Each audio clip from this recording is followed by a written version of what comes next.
Royals baseball comes to you on a cloudy night in Baltimore, Maryland. It's the third final and deciding game between the Royals and the Orioles. Hi, everyone. Welcome back to the ballpark with Rex Hudler. I'm Ryan Lefevre. This three-game series is tied at 1 game apiece. The Royals had a big night on offense in Game 1. Baltimore rallied late last night. Royals been scoring runs, Hud. The bullpen is stabilizing. And they've had a really good turn through the starting rotation, which began with Ian Kennedy. Sure has, and I'll tell you that starting pitching, that's premium. You got to have that. But in order to win, you got to have run support. Ian Kennedy, in his last start, he did everything he possibly could. Look at the look there for that player. He said, "What was that?"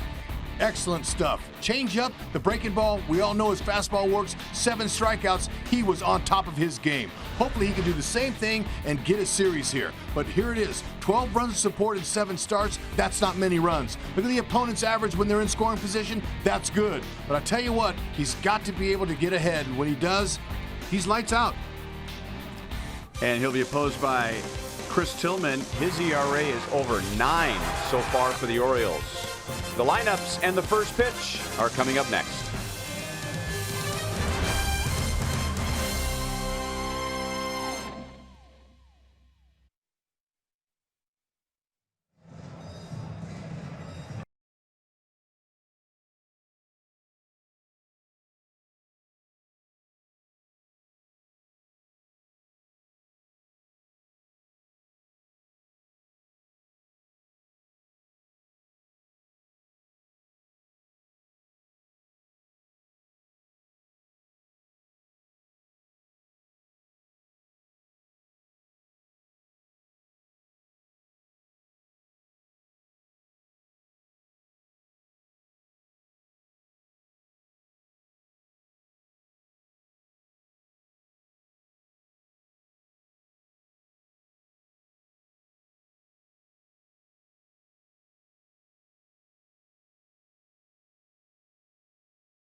Kansas City is brought to you by the Missouri Lottery. Every ticket played gives back to Missouri schools, so play it forward with the Missouri Lottery. By Chevrolet, the most awarded and fastest growing brand the last 4 years overall. Find yours at your Kansas City area Chevy dealers. And by Sling TV, live TV you love, only better. After 2 picture-perfect nights in Baltimore today, we've had thunderstorms off and on. Right now, there is some light rain and a first pitch temperature of 61 degrees.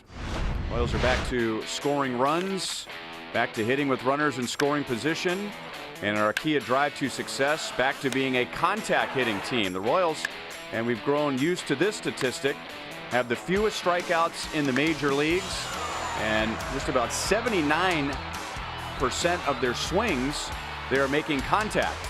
And they're facing a pitcher tonight who's been giving up a lot of contact.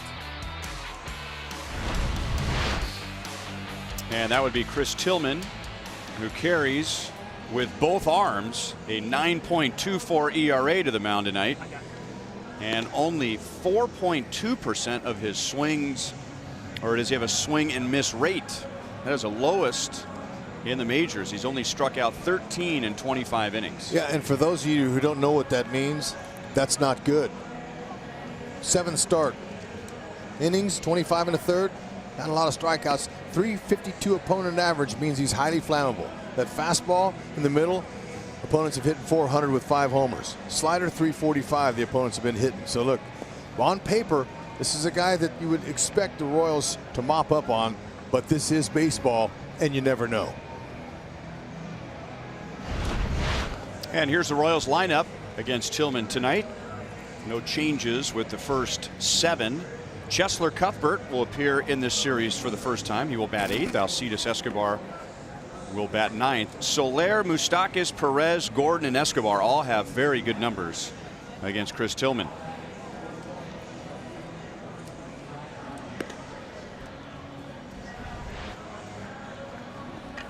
Defensively behind Tillman in tonight's game, final of 3. He's got a different catcher he's been going to throw to. His name is Chance Sisco. He's behind the plate. Davis over there at first base. Young man named Peterson playing third. But Chance Sisco has thrown out 53% of runners. 8 for 15. He's not too shabby. Got a good arm.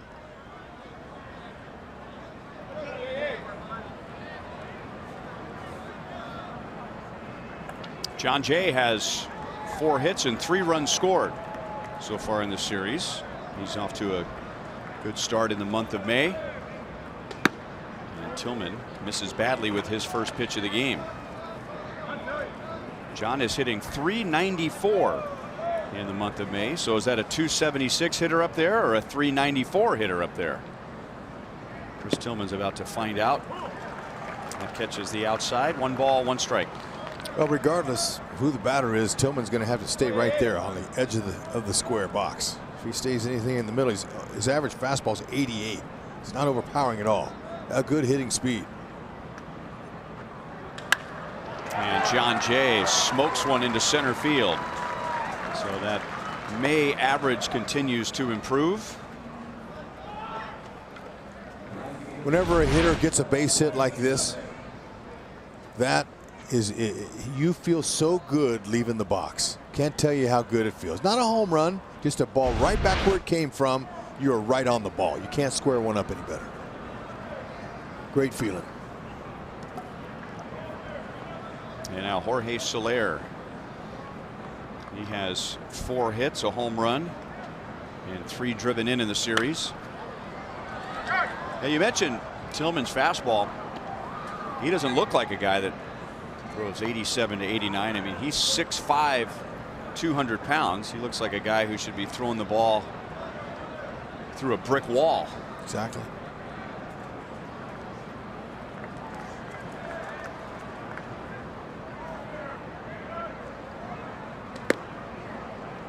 One ball, 1 strike. So it's been an excellent start for Jorge Soler. How has he been doing it? We can break him down pitch by pitch. And so far, the pitches that have been giving him trouble have been breaking balls. And there's a breaking ball down and away. Our Kubota power stats, not having much trouble so far with the fastball or the changeup. No, and those are the 2 premium pitches that pitchers try to use off of guys. Now, right-handers usually they'll throw sliders to right-handed batters, but those are good numbers off 2 pitches. And now way back to the screen, not even close. Sisco had no chance, so it's 3-1 on Soler, and that wild pitch puts a runner in scoring position.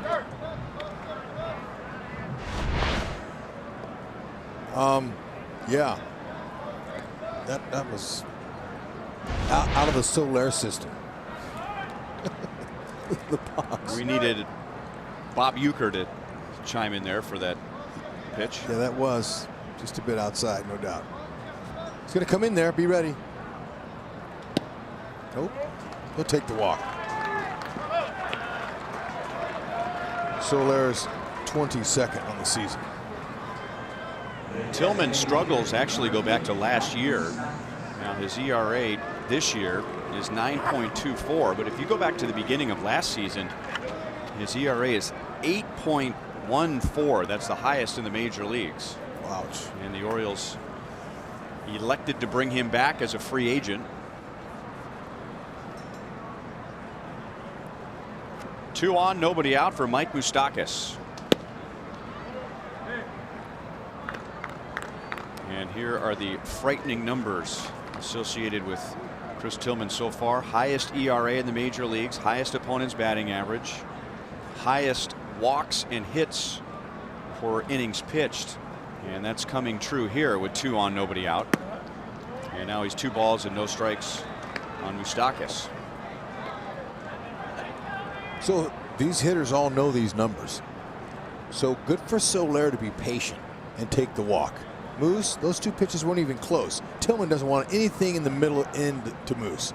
He's going to try to stay away from him best he can. 3-0. He's getting into trouble already. They're playing Moose to pull, but they better play their whole defense over the right field fence.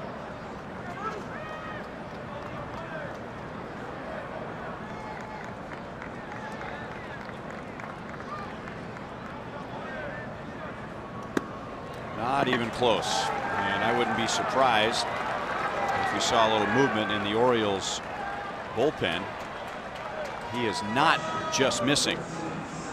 Tillman, I remember as a young pitcher, and he was a 2nd-round pick of the Mariners 12 years ago. He threw hard. He was 90 to 95. He had a big, nasty, over-the-top curveball. He started last year on the disabled list with a shoulder problem, and some felt like, well, he was pitching in pain all year. And maybe that's carried over to this year.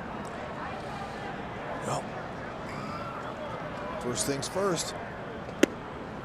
Have to try to get a hit somehow, some way. There it is, a little breaker on the outside part of the plate. Salvador Perez is 28 years old today, or at least with his youthful personality, 28 years young today.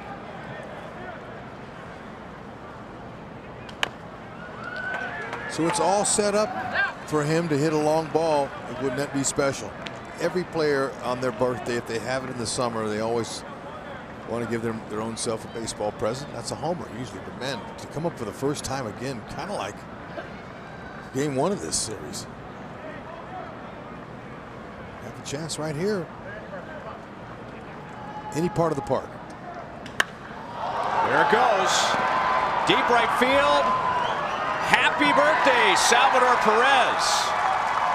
They are calling that a home run. The Orioles are still playing it, but Salvi should begin his home run trot, and it is a grand slam, and the Royals have 4 in the first inning before making it out.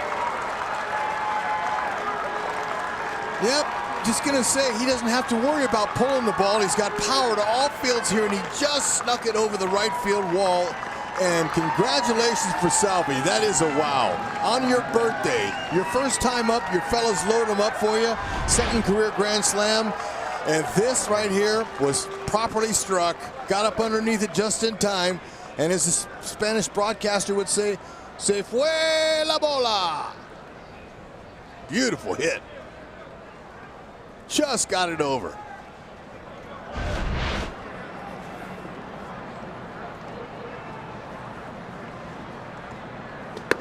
And now up and away to Lucas Duda. The Royals have scored 14 runs in the first inning during this series, and that's just in 2 games. They were scoreless in the first last night.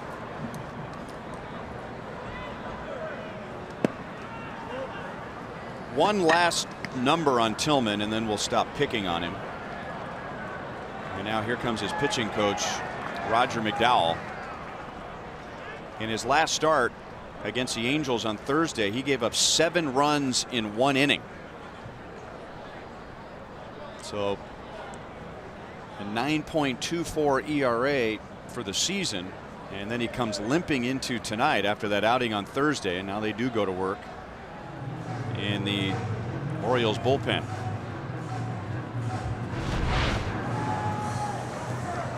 All right, here's second career slam from Salvi, the StatCast. There you go. Wasn't hit all that hard, you know, under 100, but 33-degree launch angle. That tells you it was hit high. It was launched high off of his bat, and it was a moonshot.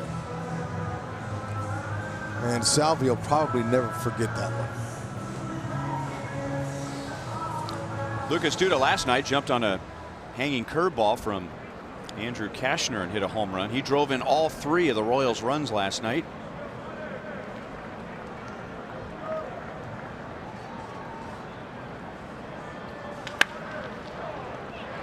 Hit right to Davis at first. So they got the first out of the first inning a lot quicker tonight than they did on Tuesday night. And that ball was hit hard. First inning has really been an issue for the Orioles, and they have the worst record in the major leagues right now. They have now been outscored 54-11 in the first inning. That is far and away the most runs allowed in the big leagues. Dylan Bundy, who we just showed you in the Orioles dugout, he was charged with 7 runs in the first inning on Tuesday. So you got a team that's not playing well, and then, you know, before they could even get loose in the early innings of the game, they're already down 2, 3, 4, 5, 6 runs. It's tough. 0-2 on Witt.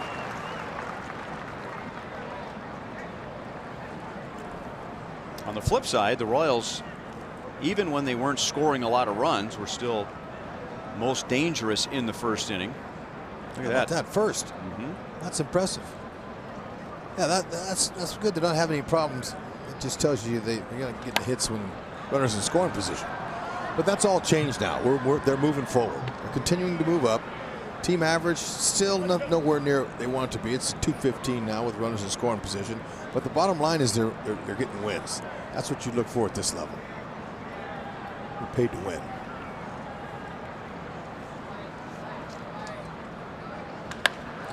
That was an excellent. Watch out, Jersh. That was an excellent interview in the pregame show that Monty did with Jason Adam. And Adam talked about the importance of everybody pulling on the same end of the rope, and how at this level up here, they're talking win. Our focus is win games. Do whatever you can do. Focus, do your homework, watch videos, whatever you got to do. And now Witt singles to right field. So 5 of the first 6 have reached against Tillman. And Witt was down in the count 0-2. Salvi was down in the count 0-2 when he hit the grand slam. Well, now it's a hanging breaking ball, but this is ideal. That's just how you strike one. It's how you hit a breaking ball like that. Stay inside the ball and hit to the opposite field and found a hole. That's even better. Miguel Castro has been warming up for a while, so the Orioles could make a pitching change at any time. Now ball 1 on Alex Gordon. Alex, like a number of his teammates, has had a very good May. In fact, one of the best batting averages in the league in May. 1 ball, 1 strike. Our Toyota League leaders, and it probably started his run with that home run against Craig Kimbrell, wrecking a save opportunity for him in Boston. And Alex hitting .429 in the month of May. Only 3 hitters have been better than him in the league. You know, there was a left-handed hitter that maybe some young people may not remember or know, but his name was Will Clark. He played for the Giants, played for the Orioles a little bit, some of the Rangers. When Alex hit that home run at the K, after when they got back from Boston, and he hit it and naturally kind of put his arms out, you know, that was a beautiful swing. I mean, and they say that for left-handed hitters. Will Clark had an unbelievably pretty swing. He had a nice follow through, kind of like Alex. He had a one-hand takeoff like Alex does. Our right-handed hitters on our team here, Salvi and Soler, they have two hands. They keep on the bat the whole time when they follow through. But Alex, it was beautiful. That one to the K was so pretty. He struck it and he knew it was gone. He didn't showboat. It's just part of his swing. I'm glad to see him finding some success. See, talking about his hand position last night. Yeah, it seems to be connected with his recent surge. You know what? Before it was more upright. He had to bring it through. Sometimes he's going to loop it. You know, when you have a little angle on the bat like that, all you got to do just eliminates the movement. You just go right to the ball. Take your hands right there. Don't have to do anything. It's already, the bat's in a good level spot. His hands away from him, his body, and that's helped more.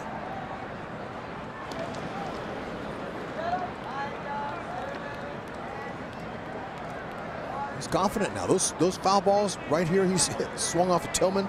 Those were headed to left center field. Really nice path to the ball. Free and easy, and not a tight, bound-up swing like we were seeing. Still 2-2. Talking with Ned Yost during our radio pregame show tonight. We spent a lot of time talking about how really good players also they're also stubborn players to a degree, because they're confident in what they can do. And in this game, there are voices coming from every angle. Try this, do this. Witt could have had the greatest jump that any Royals base runner has had all year, but he didn't trust it and he stopped. He'd have had to go back anyway. Alex is wearing out Tillman here. Yeah, you brought that up. This is a game where it seems like there's a lot of experts in it and around it, and they all can figure out what you're doing wrong. And so you have to have the ability to stay focused on what you're doing yourself. Cut off at third by Peterson, and the Orioles bail out their pitcher with a 5-4-3 double play. Not before, however, the first three reach, and then Salvador Perez on his birthday goes to the opposite field and hits a grand slam off the railing in right. Look at Alex hustling. Get there. Beautiful thing. Here it is. We got liftoff. We've got a birthday slam. That's right. Congratulations, Salvi. Wow is right.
Control this year has been a lack of run support, but his catcher took care of that with a first inning grand slam. And now we look at the Orioles batting order.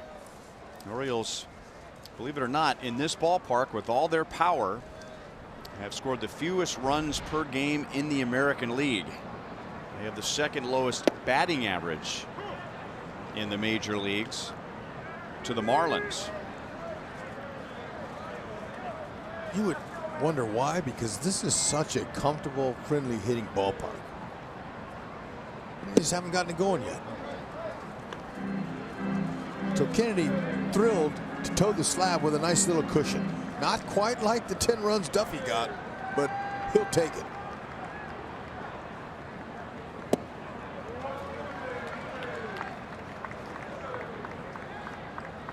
Two and one on Trey Mancini. This is start number 8 for Ian Kennedy. His ERA is under 3 after those 6 scoreless innings against the Tigers on Friday.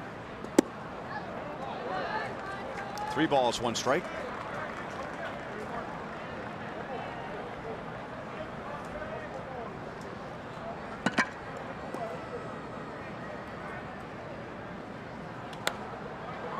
Three and 2. It's a good movement. He's got a lot of good spin rate on his fastball. Now you hear the new term spin rate used on breaking balls.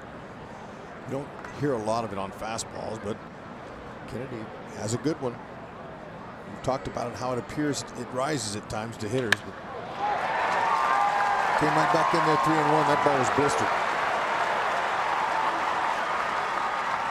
Mancini led off the first inning last night with a single, tonight with a double. Good quick swing here. Kennedy comes right in there. He's going to challenge you, especially with a 4-run lead early. Mancini, he can rake. He's a really good hitter for just a young guy. He had his first full year in the big leagues last year, hit just under 300.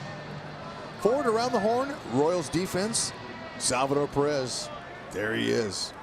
Now there, guys, Cisco, he's throwing out 53%. Salvi's throwing out 50. We all know he's got a cannon, and he loves to throw guys out.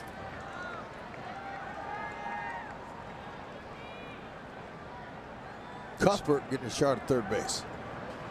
And now Jones hits it to the gap in right center field. So the Orioles get a run, 2 batters into the bottom of the first, and now Jones is at second with nobody out.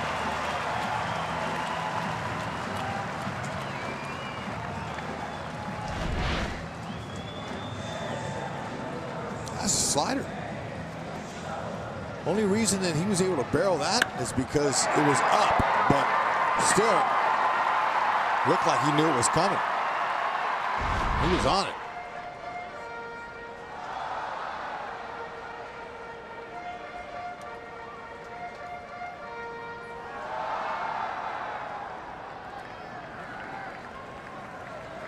And now Manny Machado.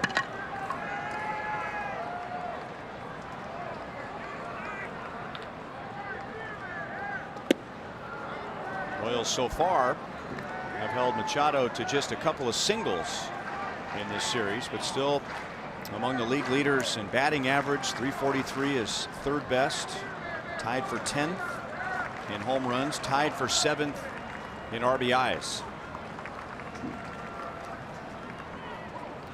And he goes deep to right center field, and it's on. The Royals get 4 in the first. The Orioles, before they make an out, have 3 in the first.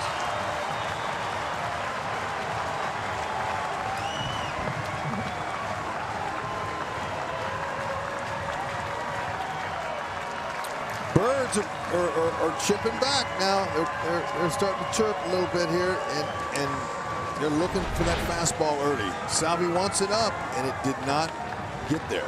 That was not an inch mistake. That was like a 6-inch mistake. And he was looking right for it there. Didn't miss it. There's a right-handed swing that has one-hand takeoff.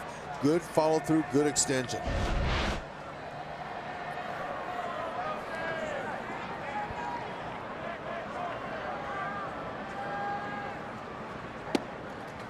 A little bit outside to Jonathan Scope.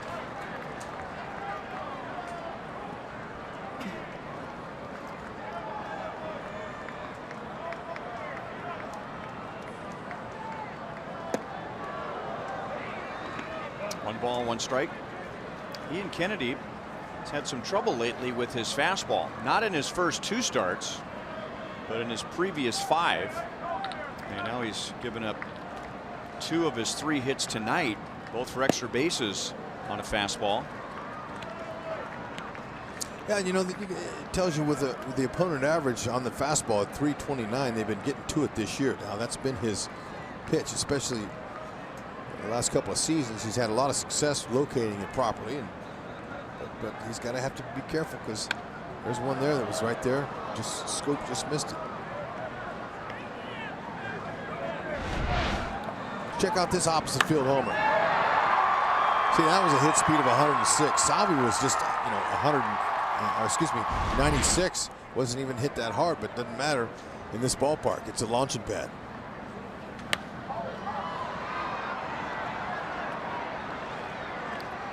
I don't know if Cuthbert saw it or if he was telling Escobar he didn't see it, but Esky's right there to make the play, and that's out number 1.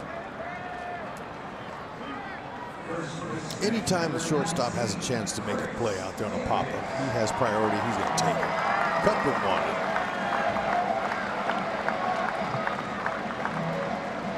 And now Chris Davis, he's starting to warm up. He's homered in the first 2 games of the series and driven in 4.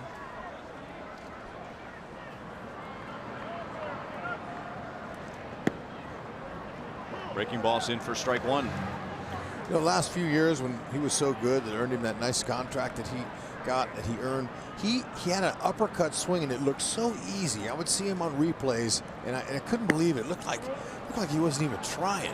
His swing was so smooth, but you know, he got into a little slump this year early, and last year towards the end he wasn't hitting like he wanted to, and so he kind of changed it. Now he's trying to go down through the ball a little bit more, and he's a great low ball hitter.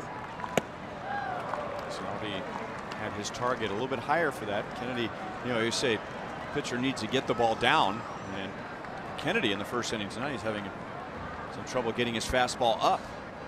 Not quite where Salvi wants it. He's been giving high targets like that. That's more where he wants it. 2-2. You know, again, listening to Joel and Monty on the pregame show, they had Rick Dempsey, 27-year major league catcher, talking about Salvi and a few other things, but he also talked about Davis and how he's really been making some adjustments with his swing. He was able to get him with the fastball.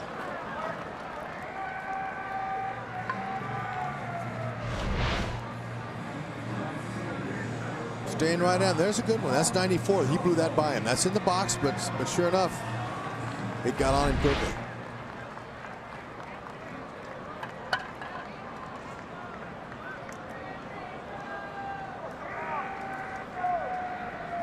Mark Trumbo had the big hit for the Orioles in the 8th inning last night.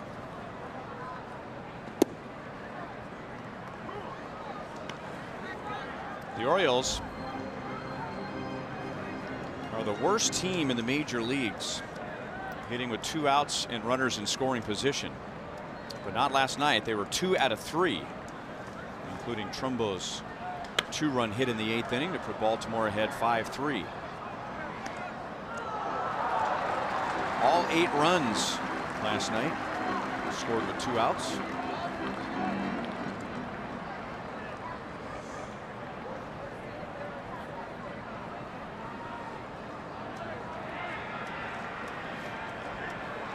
How about that target? That's where he wanted it, just enough to get him to fly out or pop up. There you go. Royals get 4, the Orioles get 3 in the first inning.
Chesler Cuthbert will lead off against Chris Tillman. If the Royals hit a triple in tonight's game, the Kansas City Honda dealers will make a $1,000 donation to the KC Urban Youth Academy.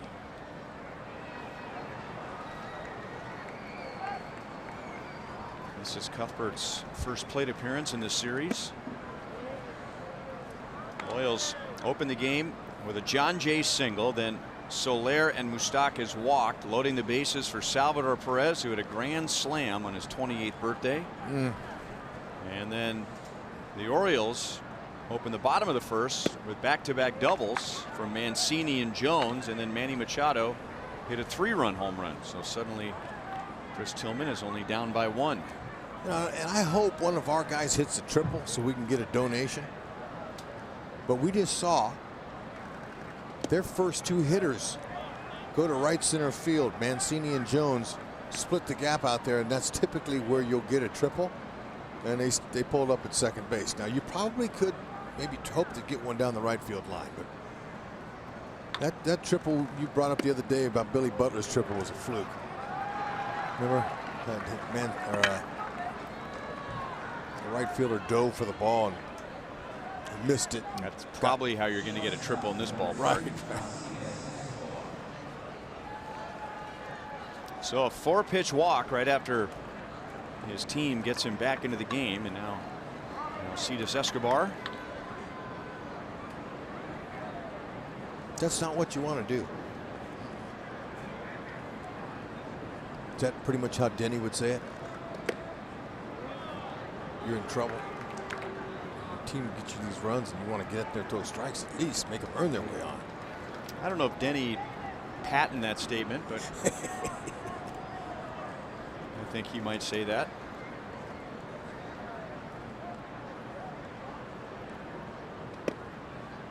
And interesting, Kennedy's been hit a little bit because he's not been able to hit the target up. And Tillman's the opposite. He can't get the ball down. Well, I'm pretty impressed our guys are being a little bit selective.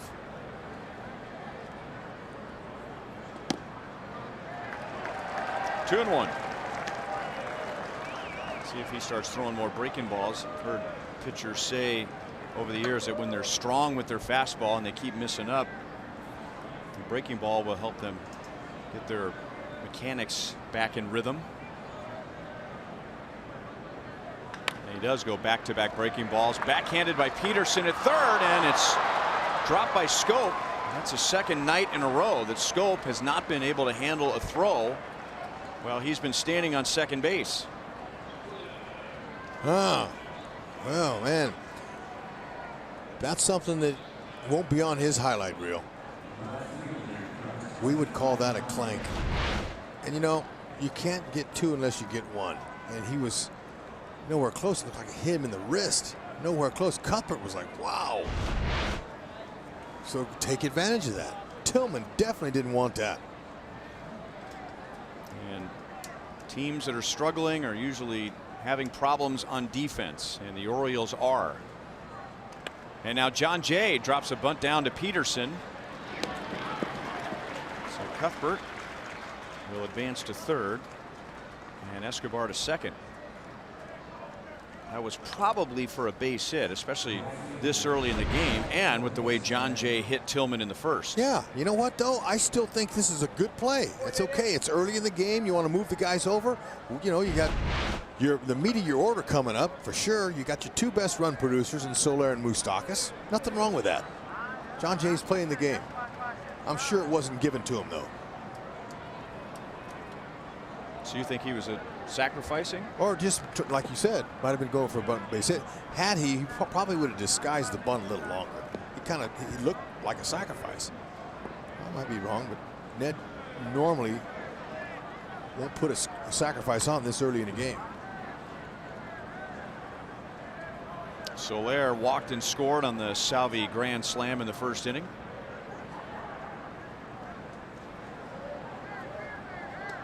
And again, way upstairs, 2 balls, no strikes.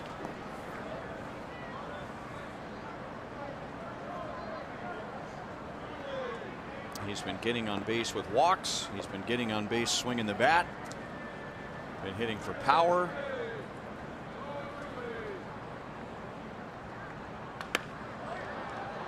Out in front. 2-1. Gonna wait on that. Hardest thing to do for hitters to wait.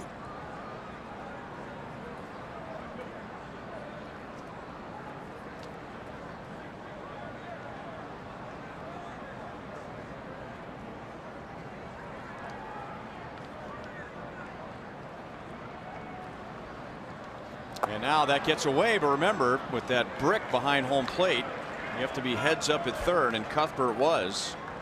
It hit the brick so hard it got by Cisco a second time and ended up in Tillman's glove. Cuthbert, nice job. Way to take the read. They all know that's part of the scouting report of each ballpark. There's a time in first game of the series when they have their meeting, they go over little cricks and crannies in the ballpark, and that's one of the things I'm sure was talked about. Don't want to give away any outs at home, especially when you got your guys that can drive runs in sitting in the right spot. It's a good pitch there, kept that down.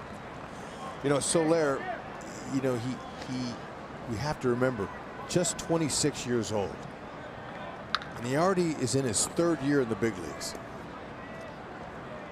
Pretty impressive, this kid's future. He's got a great future ahead, not even close to his prime yet. He's already learned how to work in the offseason. He worked himself into great shape. Look at that. He is going to drive in 2 more. He just got it past the diving Machado. So that allows Escobar to score from second base. And the Royals have 2 more in the second inning.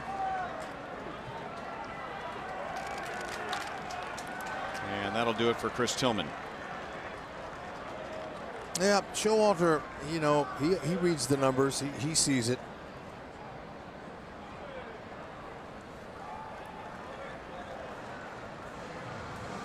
So a Chevy call to the bullpen for Baltimore with 1 out in the second.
The foreground behind him, Chris Tillman, who's out after an inning and a third. Cashner had a quality start last night, and last year the Orioles had the highest starters ERA in the major league, so they went out and spent almost $80 million for Andrew Cashner, Alex Cobb, and Chris Tillman, and so far, and this is before tonight,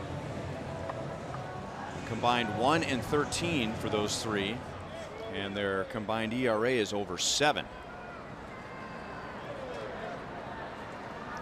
So Miguel Castro comes on. The Royals have scored 2 more in the second inning, and he'll get Mike Moustakas with Soler at first base.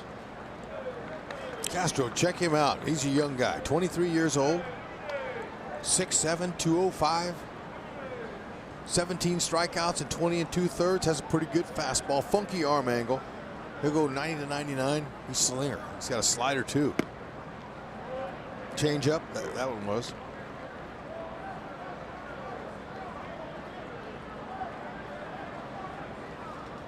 Moustakas hasn't seen a strike yet tonight. He walked on 4 straight against Tillman right before Salvador Perez hit a grand slam in the first inning.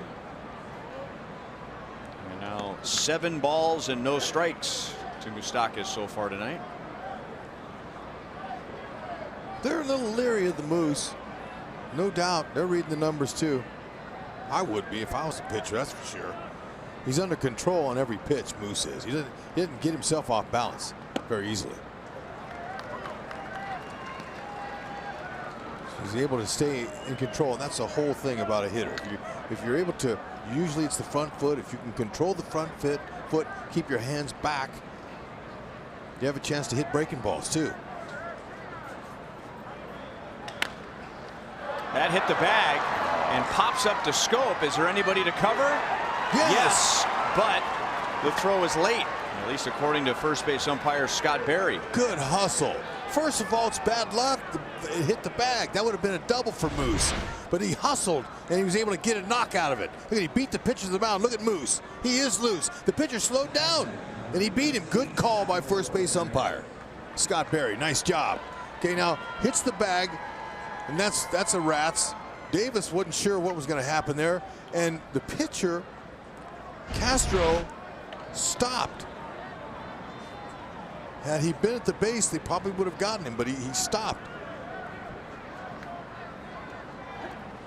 Mike Moustakas' team-leading 8th infield hit. That's tied for 3rd in the AL, by the way. And one of the reasons why he's hitting .297. Salvador Perez turned 28 today and hit a grand slam in the first inning on an 0-2 pitch, no less. Grounded out to Peterson. This time Scope handles the throw and is over to first. That's the second 5-4-3 inning double play for Baltimore, but the Royals get 2 more and lead by 3.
Salvador Perez just getting the gear on to head out to the field. He is our Jeep drive of the game. First inning, 4th batter, 3 on, and a grand slam. And not just a grand slam, a birthday grand slam for Salvador Perez. Joel Goldberg down by the Royals dugout, and Salvi had decent numbers on his birthday, a number of hits, but he had never even had an RBI on May 10th on his birthday. Now he's got 4 of them. But guys, think about how far Salvi has come. Back in 2006, a 16-year-old kid, and 5 months to the day after his birthday, the Royals signed him. Talking to assistant GM Scott Sharp, he said he was the same way back then. High energy, great kid, and Think about all these years later. By the next spring, he was playing rookie ball as a 17-year-old, and quickly by 21, he was up in the big leagues. His only complaint, guys, today to me was he said nobody got him any cake. Maybe he said he was missing Lorenzo Cain. Drew Butera told me, don't let the secret out, but there'll be a little something later. Maybe on the flight tonight to Cleveland. Possibility. Alvarez hits it out to Alex in left center field. But you know, Joel and Monty had Dempsey on, and Dempsey said that Salvi, in his opinion, was the best all-around catcher in the majors. It's pretty impressive for him to say that. And he's here all the time doing pre and post game shows with the Orioles, so he's involved in the game. And of course has a restaurant in his name out there right on the Utah Street. This is Jace Peterson with one out. Well located fastball there for Ian Kennedy, who has gotten more run support tonight than he has in any start in almost a year. Got to go back to July of last season, the last time Kennedy got 6 or more runs, and he got 4 in the first inning thanks to that Salvi grand slam. If you go back to the beginning of last year, only Clayton Richard and Matt Moore have had worse run support per 9 innings than Ian Kennedy. Those are all nice modern era ERAs. And the place that suffers the most in your statistics if you're not getting run support is wins. I mean,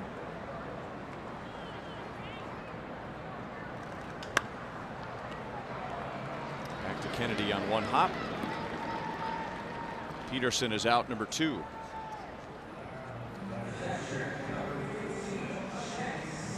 You can join us in celebrating 50 seasons of Royals baseball. This season, 1 weekend per month will be dedicated to looking back at Royals history and enjoying memories of what have created the franchise we have today. May 19th and 20th will honor some of our very own Royals legends. The weekend will be filled with gate giveaways, alumni appearances, and more. Check out Royals.com/50 for more information. That'll be with the Yankees in town. There's a breaking ball low to Chance Sisco. He was batting for the first time in the series. A second-round pick of the Orioles 5 years ago. He's also been their minor league player of the year. That was 2 years ago. And last year, going into spring training, he was considered the Orioles' #1 prospect.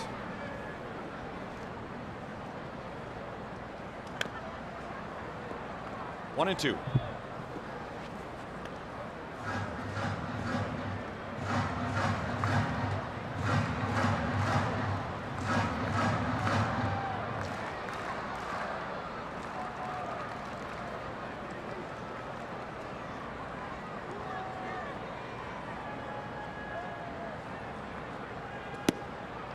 Great spot. So Kennedy, after giving up 3 in the first inning, gets to the Orioles 1-2-3 in the second. That is his second strikeout of the night.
6, Orioles 3. Royals are coming up in the 3rd inning with Duda, Merrifield, and Gordon. Fox Sports Kansas City is proud to support the Kansas City Sports Commission Awards Banquet. This event will take place on June 7th, and honors include local Sportsman of the Year, Sportswoman of the Year, and Coach of the Year. For sponsorship and ticket information, go to sportkc.org. Sportkc.org.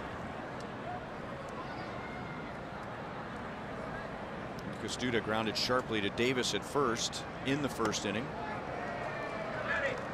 No balls, 2 strikes against Miguel Castro, who came on for starter Chris Tillman with 1 out in the 2nd. Chris Tillman in his last 2 starts has pitched 1 inning and 1 in a 3rd inning.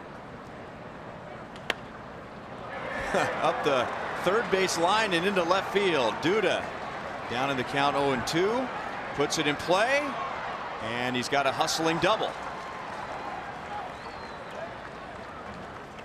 Good for him. He's been robbed several times by hitting some hard shots this year. He'll take the little squibber. Yeah, and you know what? He shortened up his swing and really tried to do that. And he legged that double, his 4th of the year, as Mitch Meyer, first base coach, just said, hey, keep going, man.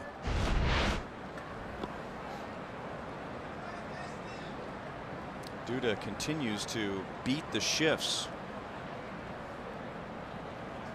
He has the 8th most shifts of any player in the major leagues. 8th most. And yet he keeps getting, I wouldn't say hits like this, but he keeps getting hits to the opposite field. Look at how spread out they are on the infield.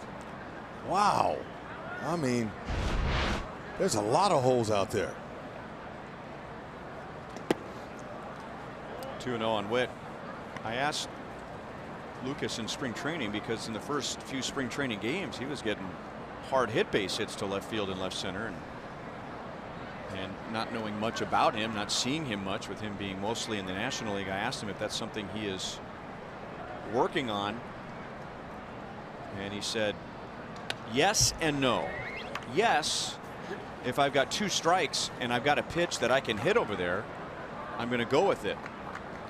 But he knows that his game is power and driving the ball, so he's not early in the count looking for something that he can hit over there. But he feels like now, as he continues to grow and evolve as a hitter, that with 2 strikes, and he can put the ball in play and go the other way, and not still be wailing away with 2 strikes. And so he's kind of fitting into the Royals style of play, because as we pointed out before the first pitch tonight, the Royals once again have the fewest strikeouts of any offense in the major leagues. Yeah, makes sense too. Look at Whitley, 3-1. You want to drive the ball. Yeah, take the walk. Early in the count, Whitley was looking middle away so he could hit the ball that way, and if they did catch it, it would be a productive out, but he'll take the walk. So that's 4 walks for Royals hitters already. And now Alex, who grounded into a 5-4-3 double play. Interesting, the Royals scored 6 runs in the first 2 innings and also grounded into 2 double plays in the first 2 innings.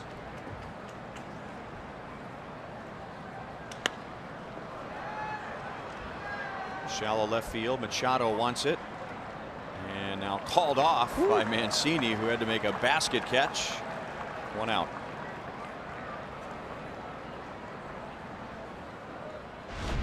Ooh, man, I'll tell you, you take your chances when you basket catch like that. But see, Mancini did not see the shortstop with his hand out saying, I got it, because they both were looking up at the ball. And Machado was expected to catch that all the way, and then you basket caught it. Yeah, easy ball would fall out of there pretty easily, but they probably would have still gotten it out somewhere.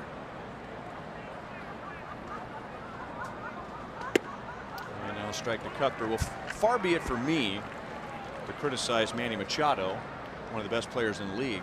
But if you were teaching kids on a play like that, he's got to do a better job of getting out of the way. I mean, right?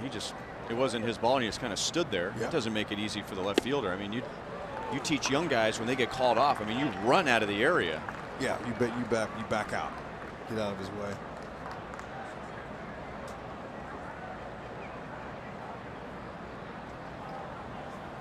0-2 on Cuthbert. Royals have had a lot of success already with the count 0-2. Salvy's grand slam 0-2. Whit Merrifield singled in the first inning 0-2. And Lucas Duda in the third inning got a base hit with the count 0-2. Watching Castro pitch, he's funky. I mean, you know, he's got a different arm angle. He's so tall. He's not on straight on top, but he's going anywhere from 88 to 98. Royals just got a couple of free bases. Castro commits a balk, losing his footing. And now suddenly Cuthbert has two in scoring position.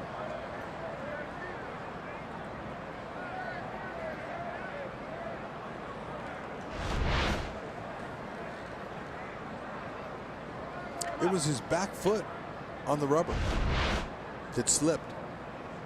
Messed him up. He didn't want to throw it.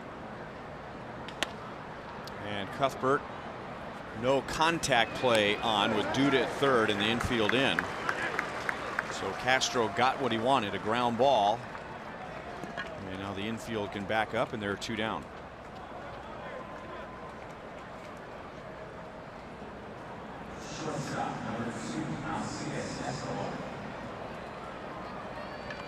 Escobar hit a ground ball to third in the second inning, and Peterson, after receiving the ground ball, threw to second, and it was dropped by the second baseman Scope. So Esky reached and eventually scored on a two-run single by Soler. Slider for strike one.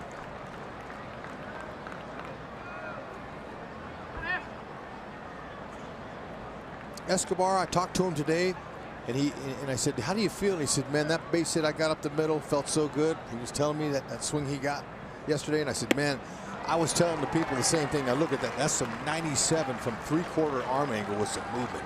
He's nasty, this guy Castro. But Esky was so proud of that single. Hopefully he'll keep that in his mind and not swing for the fences. He was short to the ball. He talked about how his head stayed down. He went back after the game and watched that swing over and over. It was nice.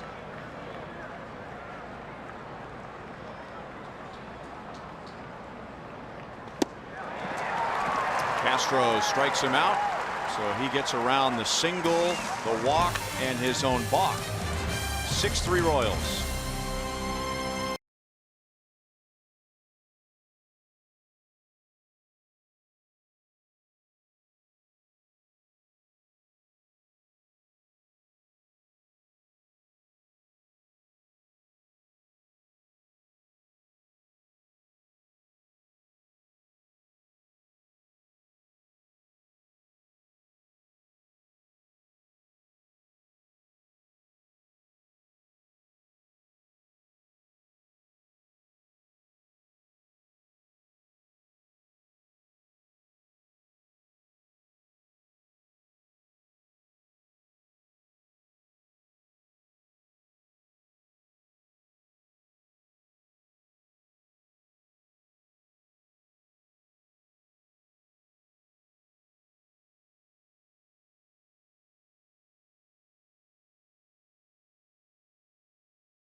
Royals baseball on Fox Sports Kansas City is brought to you by Dodge. Visit Dodge.com or your local dealer today. And by Steel Outdoor Power Equipment. Pick your power, fuel, or battery with Steel. Search STIHL. A lot of Baltimore fans think this game is over, so they're out of here. 6-3 Royals. Bottom of the third inning. Trey Mancini is 2 for 2. That time He jumped on a curveball. He hit a fastball for a double his first time up. And he and Jones scored on the Machado home run.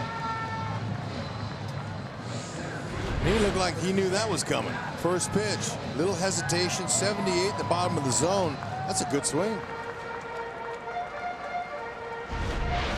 We were talking about him last night. He finished third for American League Rookie of the Year last year. Aaron Judge was the unanimous winner. Then Andrew Benintendi with the Red Sox. Trey Mancini is out of Notre Dame, an 8th round pick of the Orioles, and we'll be talking a lot about draft picks in the next month with the draft coming up and the Royals having several picks in the first round this year thanks to their own compensation for Lorenzo Cain and Eric Hosmer, and then the competitive balance pick. Yep, it's fantastic. I believe 5 in the top round. It's awesome. 2 biggest outs last night for Eric Skoglund came against Adam Jones in the 5th inning. Got him to ground into a double play, his 7th. That's the most in the American League.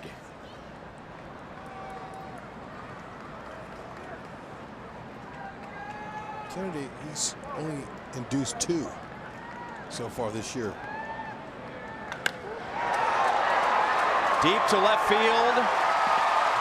And it's a 1-run game again. Adam Jones with his 6th of the year. He's 2 for 2.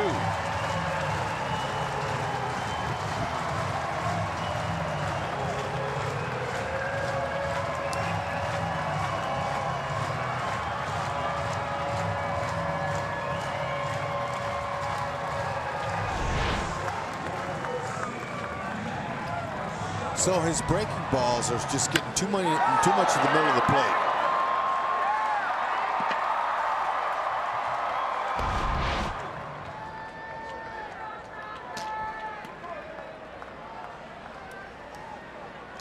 Coming in before this game, Kennedy gave up a .318 average on his slider. He threw it 12%. The changeup has been his best secondary pitch. He doesn't throw it that often, 12%, but the league's only hitting .071 on it. Mainly you use that against left-handers, but it can be used against righties as well. There it was. See how that went down and into the righty? That's a pitch that usually is used against the lefties because it goes away from him. Manny might have hairline fractured his back. But made a fan happy.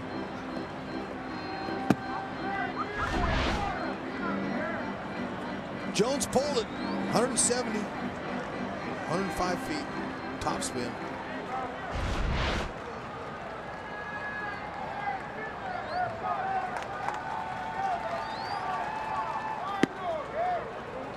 Two and one.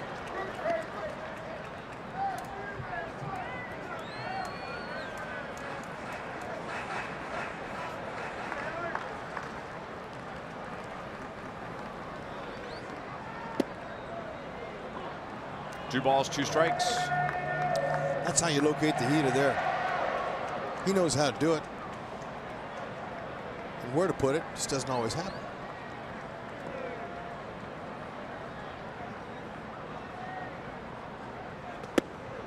Got him with a fastball away. That's Kennedy's 3rd strikeout.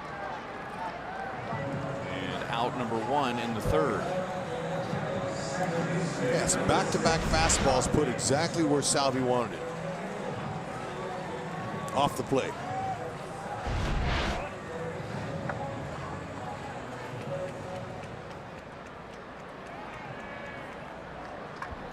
Jonathan Scope popped out to Escobar in the 1st inning.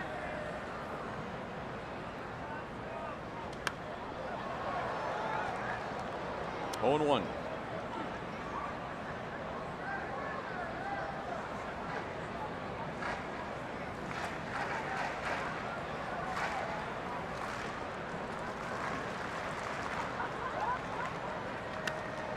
Salvi had a low target. He wanted that pitch down and in, and it was up and away.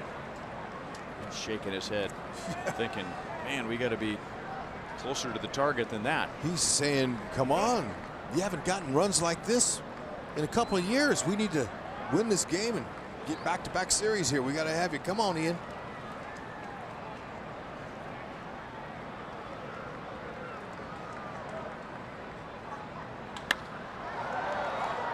Hit well to center field, but Alex is there.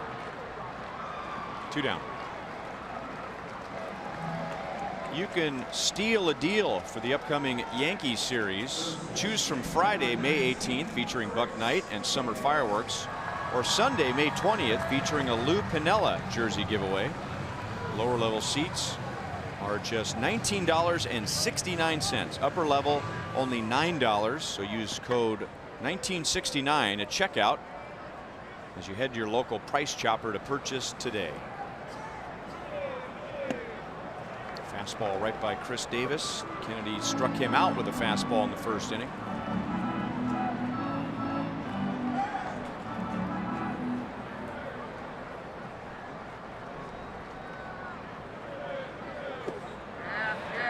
How about that one? Yes, Paul Nart called that a swing, and it's 0-2.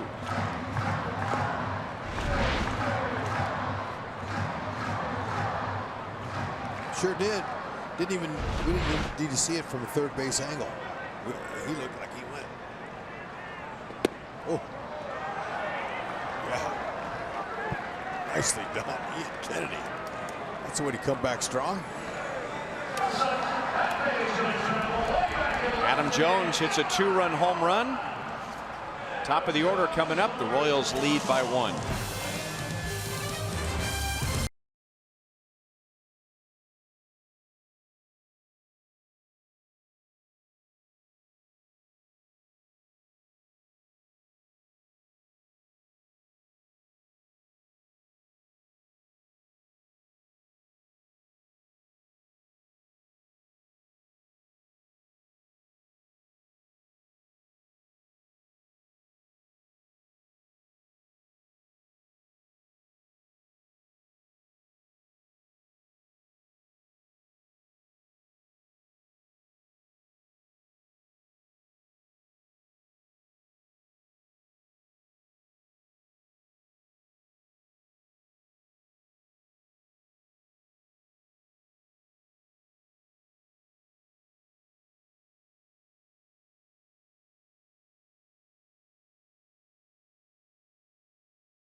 Hats off for heroes, because no matter where you serve or when you served, we stand ready to serve all military families.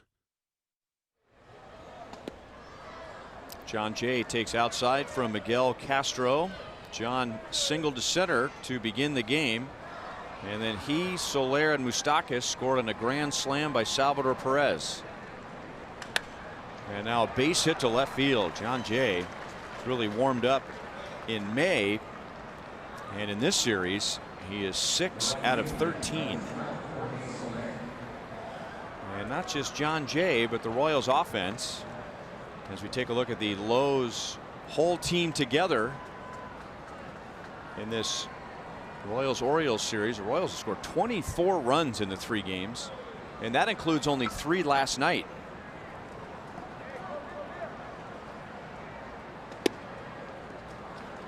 Jorge Soler has scored a run, and he has driven in 2. I mean, talking to a few of the hitters It's obviously you play baseball in warm weather and it's more conducive to hitting the ball with the bat when the bat's wooden and it vibrates your hands when it's cold and it hurts and you're a little tentative. But now they're starting to play better as a team. Of course, you have more fun when you win, obviously, but they're more jovial. Slice foul. That was home run distance. Sure was.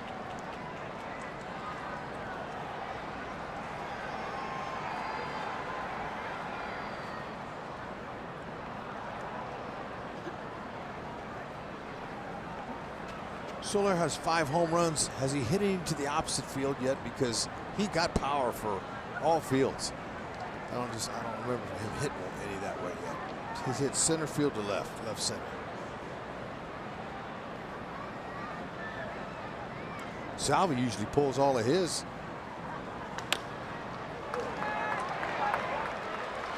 And that is the Orioles' third 5-4-3 double play in the first 4 innings.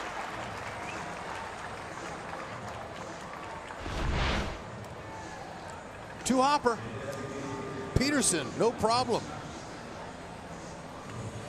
Scope was able to find the handle. They would have had another one possibly had he not dropped that ball earlier in the game at second.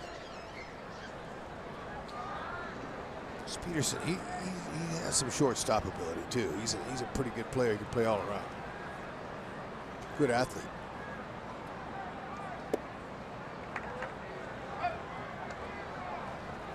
Mike Moustakas walked and scored in the first, and he also has an infield single.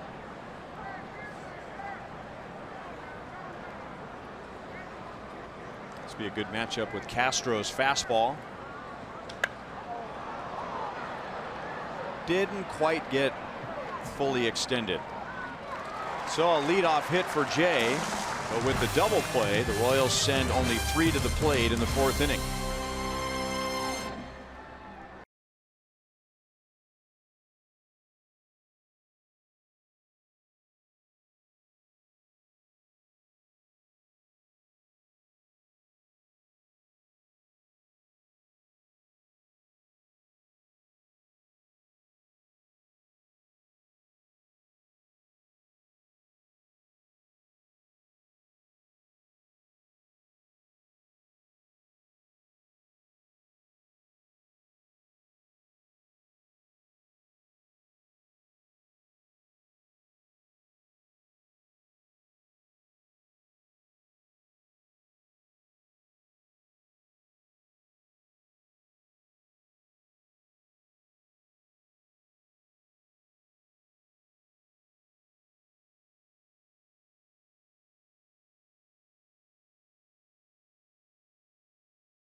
Here in Baltimore, some news in baseball pertaining to a former Royal pitcher, Chris Young, who is retired, named today Major League Baseball's Vice President of On-Field Operations, Initiatives, and Strategy today.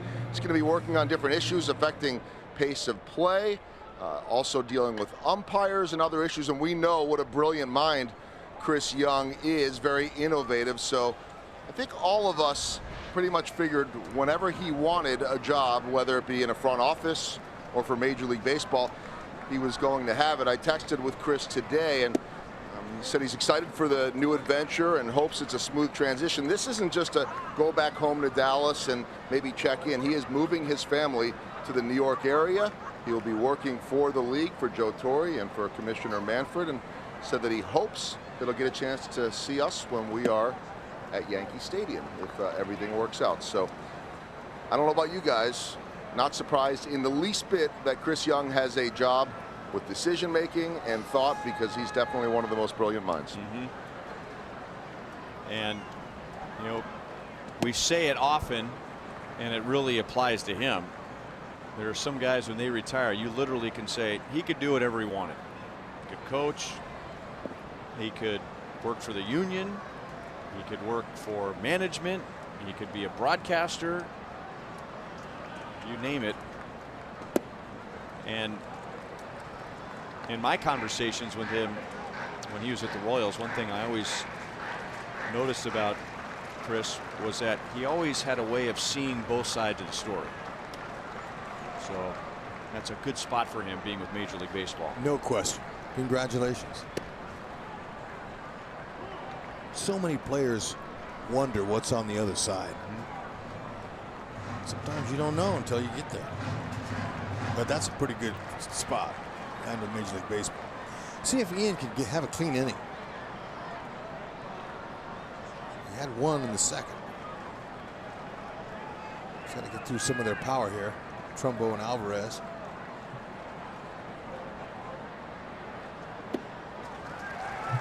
A leadoff walk to Trumbo. That's Kennedy's first walk tonight. Help the Royals celebrate the 20th anniversary of The Sandlot by enjoying a free viewing of the movie on Crown Vision. Stay after the game on Saturday, June 2nd to watch the movie right from your seats.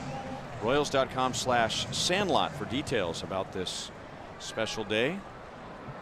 And I'm wondering about the game. I believe it's that will a day be game against the Texas Rangers. It's a day game? On the 20th? I thought it said the second. Second. It is a day game against the A's. Thank you, Hud.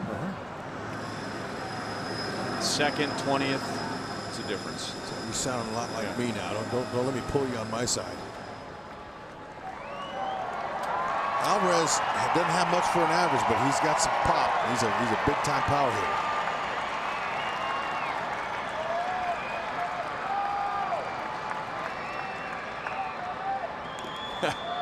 And with that being said, he tries to lay down a bunt, and there was nobody within range over on the third base side. So I would expect Kennedy to say, wow, would you please do that every time? Because they have a good shift on him, and the problem was he squared at perfect time, but he tried to get out of the box too soon. Put the ball down. You know, there's no need, there's no hurry. No one's going to come in and make a great play on you. So he rushed it.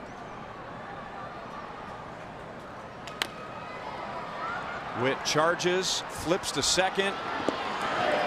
No double play, but the Royals get the lead runner, Trumbo, for the first out.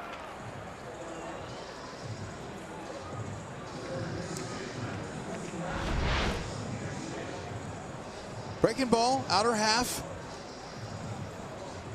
Whitley had to really come get it. There's just too much air on the hop. Kennedy's a fly ball pitcher. He don't induce too many ground balls. He's been going a lot with his breaking ball. His slider's been getting hit tonight. And now Peterson tried to drop one down.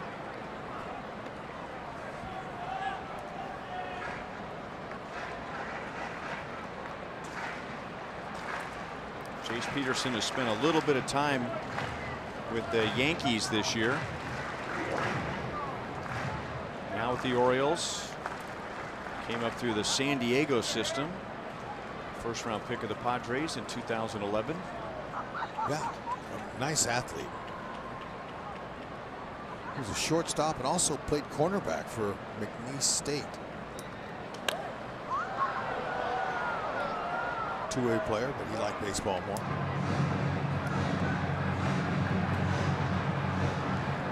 What does that say on his arm? In the arena. He's in the arena. The reference to Theodore Roosevelt's speech about the people in the arena and those who criticize those in the arena. Could be.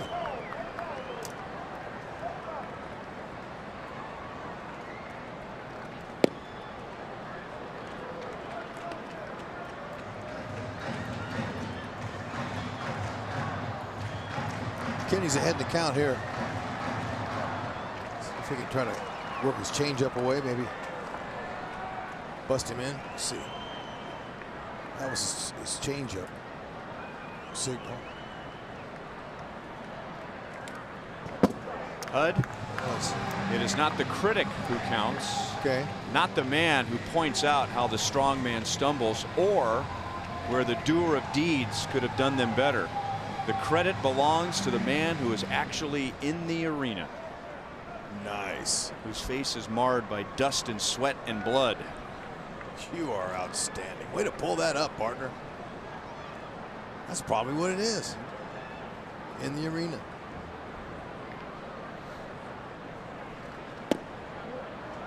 Two and two on Jace Peterson.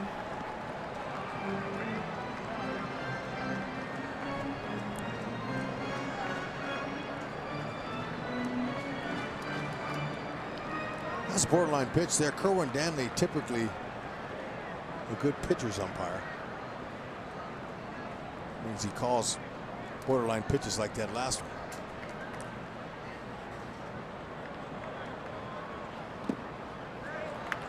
Three and two. Kennedy at one point was 0-2 against Jace Peterson.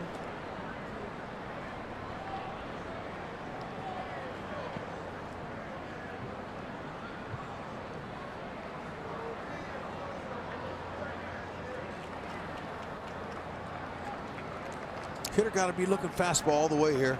Kennedy likes to challenge hitters. We know that.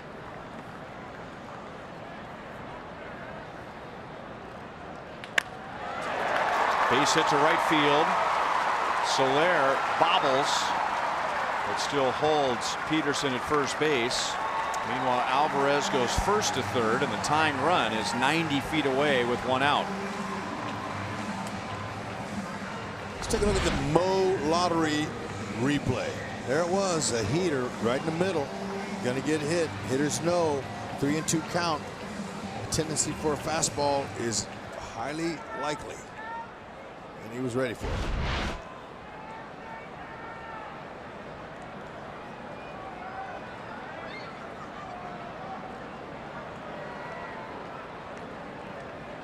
And now Chance Sisco.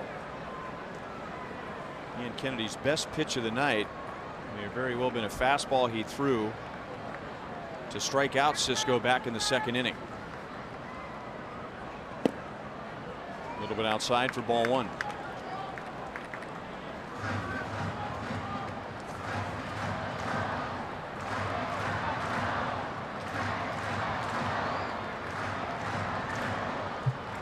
Alvarez reached on a fielder's choice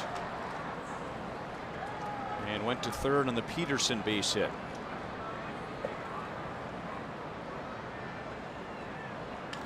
Out over the plate, and that's to the gap. The Orioles have just worn out right center field tonight. Alvarez scores the tying run. Peterson scores the go-ahead run. And now Baltimore leads 7-6 in the fourth inning.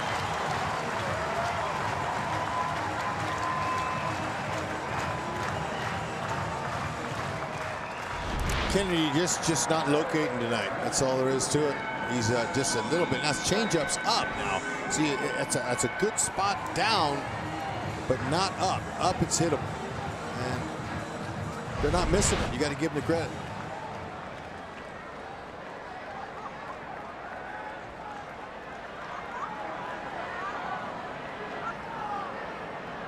Well, Kennedy has really struggled going back to the beginning of last year getting any run support. And now the Royals give him 6 tonight, and he gives up 7. And he's trying to retire Trey Mancini for the first time tonight. Mancini has one of those hits to right center field. That was a double in the first, and he's also singled to left.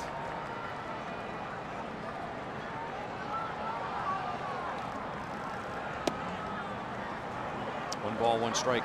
Baltimore is 3 out of 3 with runners in scoring position. And going back to our conversation about Ian Kennedy, we were pointing out how good he's been this year. Pitching with runners in scoring position and doing a really good job of getting hitters to chase pitches out of the strike zone. but that's in the strike zone and belted to deep right field. And Mancini has homered. So he has a double, a single, and a home run in his first 3 at-bats. And now Baltimore's lead is 9-6.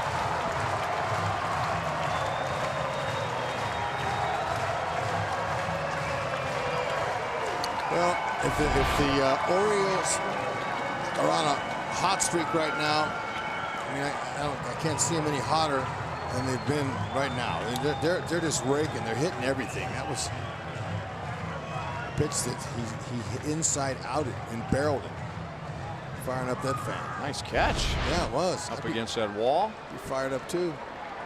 So that's going to scramble the Royals bullpen. 3 home runs. Machado hit a 3-run shot in the first inning. Adam Jones with 1 on in the third, and now Mancini. And it's Brian Flynn up in the Royals bullpen.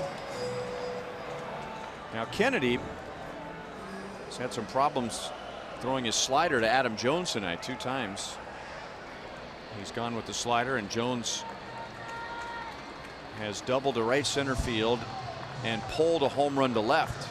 So I wouldn't suspect that Kennedy's going to throw any sliders this time around. Well, if he does, he just has to put it where he wants it. They can't hit it out of the park if it's below the box. Destroyed his bat with a fastball. That's out number 2. He's been hanging sliders all evening. He has not had his best command, and I'm sure Kennedy will tell you that.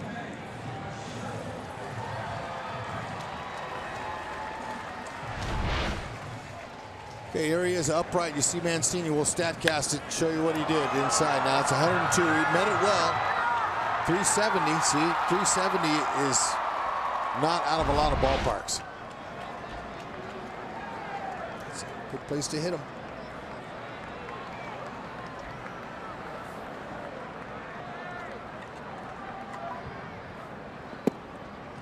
Manny Machado has one of the home runs tonight, a 3-run blast in the first inning.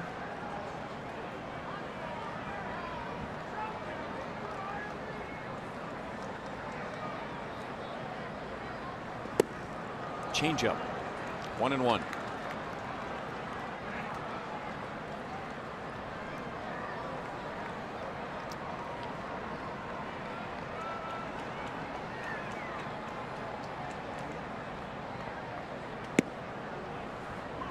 One ball, 2 strikes. The Baltimore Orioles were the last team in the major leagues to have a game where they have scored more than 8 runs. It's the first time all year they've scored more than 8.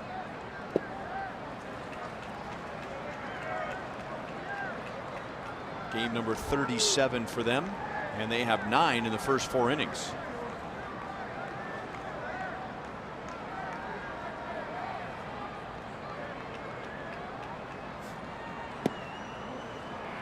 Three and 2.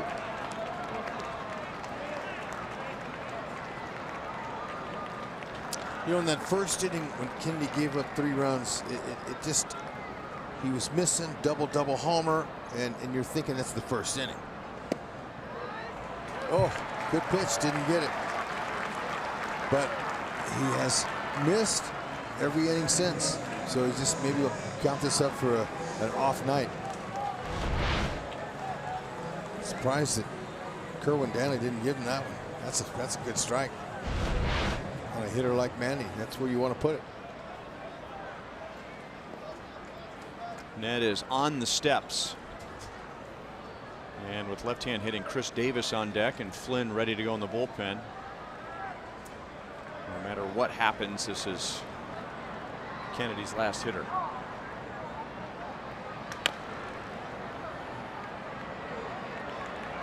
Jonathan Scope is popped to short and flied out to center field.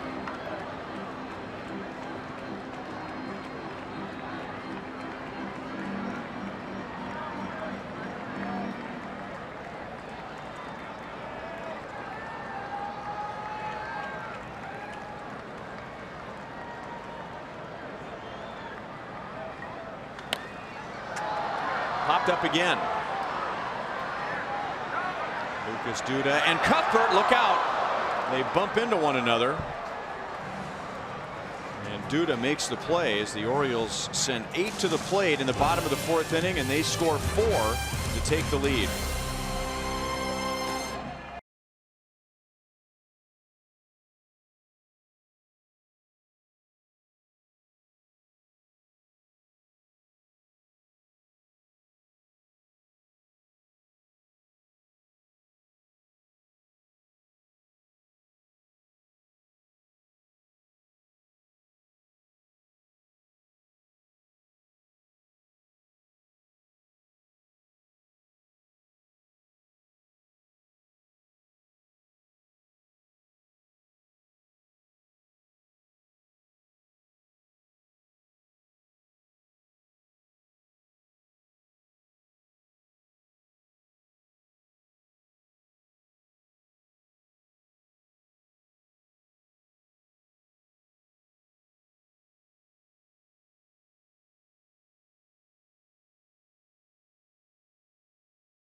Stopper.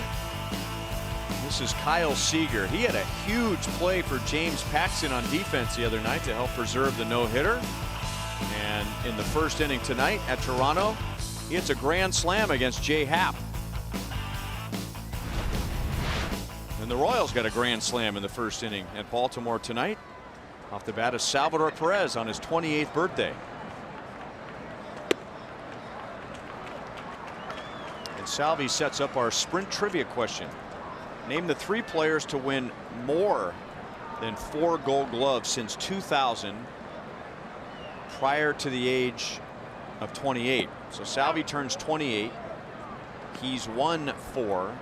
There are 3 others who have won more than 4 since 2000 prior to the age of 28, west of the Mississippi, born in July.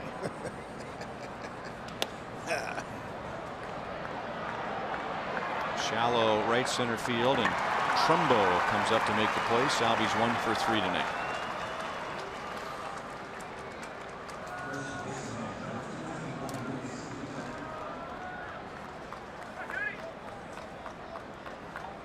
And now Lucas Duda, who is 1 for 2.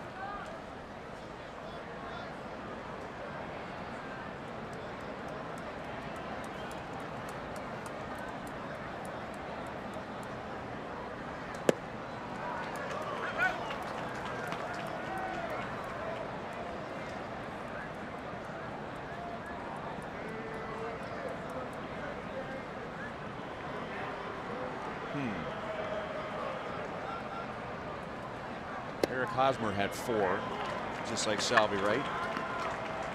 So Yes. that 1 year that Mitch Moreland won it, right? For Yes. the Red Sox, and then Salvi didn't win it last year.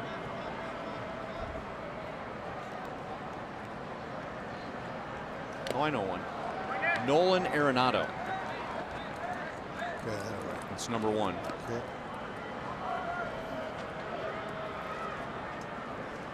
How about Is this an official one, or are we just discussing right now?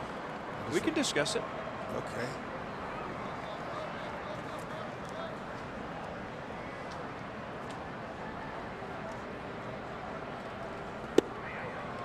Okay, so HUD wrote down Buster for Buster Posey. How about Yadier Molina? Take it. Yadier Molina.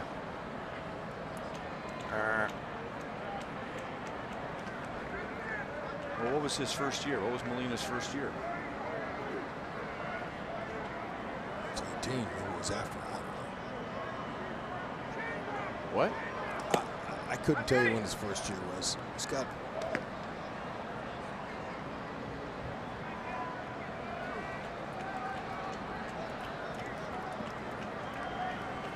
I think his first year was 04. He's got 8. 3-2 on Duda.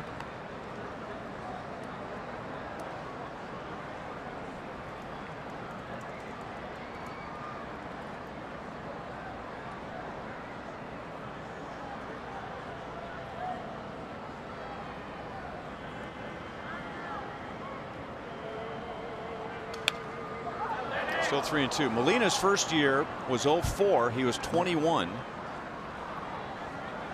He won a Gold Glove in 7, 8, 9, and 10. And he won his 5th when he was 29 years old. So close, but no cigar. That's all right. So that's a strike. They're really getting particular. We got 1 correct and 1 strike.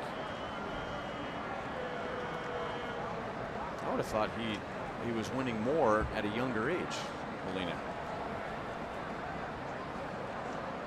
With that many. Close, but downstairs. Duda's on with 1 out. The Royals have taken 5 walks in the first 4 1/3 innings tonight. That's the second given up by Castro. Castro's been in there since the 2nd inning. Starter Chris Tillman went an inning and a third. Starter Dylan Bundy on Tuesday went no innings. He came out without recording an out. The Royals have had to go to their bullpen very early in 2 out of the 3 games.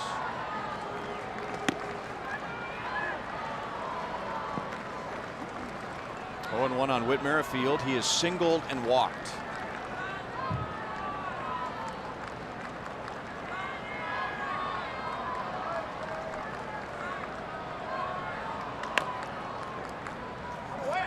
Oh, and 2.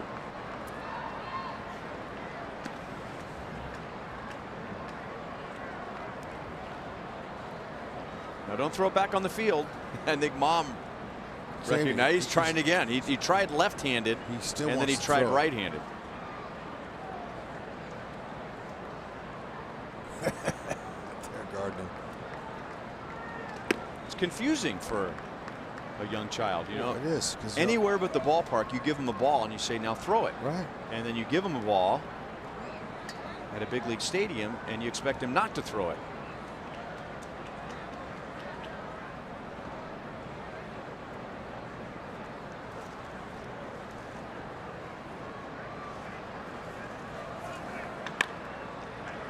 Tough hop on Peterson, but he blocks it.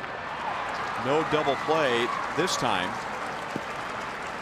And the Orioles have already turned 3 5-4-3 double plays. This time they get Dude at second base for out number 2. Yeah, and they weren't going to double up Whitley. But, you know, that's a tough shot there. All you can do is third baseman keep it in front of you, just like Peterson did. Good job to get the out. Whitley wanted to lift that. He wanted to get that ball airborne.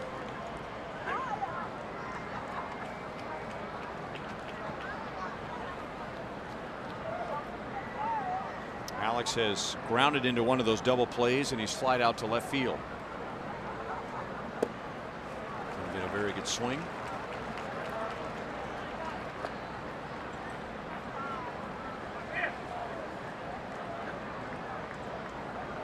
What about Andrew Jones? He won 10, didn't he? He did, but it was a while ago. Oh. Just foul. Not ready to make that an official guess yet. You go ahead if you feel it. Curious. Because he was young. He was really since played 2000. before 2000, but he was also really young. He was, what was he, 19 or 20 years old when he got called up. Go with it. So that would have been, let's see, he got called up, I'm going to say 98-ish, right? Yeah. Heck, I was still playing then. But he came in about that time. But he was 20 years old, 19 maybe. Is it Andrew Jones? It is Andrew Jones. Yeah, that's a good call.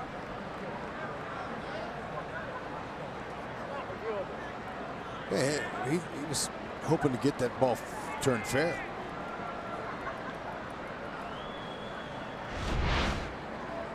It looked like it might have been fair. No.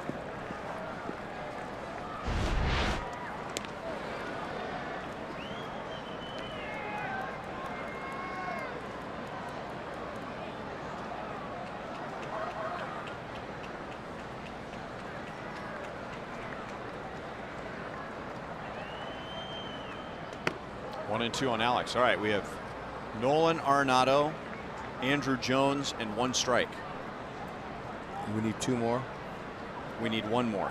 Or three players, that's right. Andrew Jones, thanks to our stage manager Brian, reminds me that he debuted in '96. Yeah. What a career he had, huh? At age 19. Thought he was young. Good call, partner. Carry us. We can do it.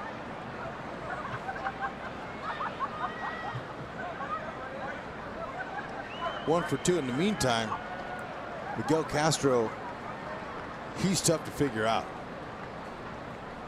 His ball's sinking, it's running. Witt's running, and he's in there easily. Machado keeps the glove on Witt, who just froze like a statue until Machado got it back to the pitcher. Great jump. Cisco right over the top. Told you beginning of the game he's thrown out 53% of runners this year, which is an awesome mark. And not that time. Wouldn't have got him with a perfect throw. Pulled out to Scope, and that's the inning. To the bottom of the fifth, the Orioles lead the Royals 9-6.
If you'd like to get your hands on memorabilia from this year's Salute to the Negro Leagues, you can now bid on the game-used autographed uniforms and helmets that the Royals and Tigers wore.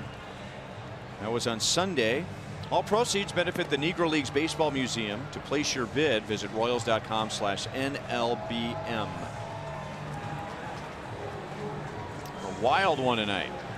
Royals had a 4-0 lead, a 6-3 lead, and now Baltimore leads 9-6. And Brian Flynn is a Chevy call to the bullpen. He'll come on and face Davis, Trumbo, and Alvarez in the bottom of the fifth. Opponent average 286. Wants to keep the ball down, work that angle, that downhill angle, 6'7", big young man.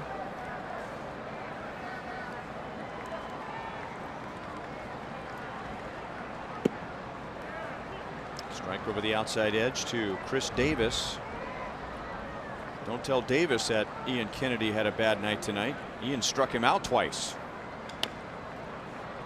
And now he's 0-2 against Flynn. It's been 5 days since Flynn's worked. Maybe he can get in there and find the groove.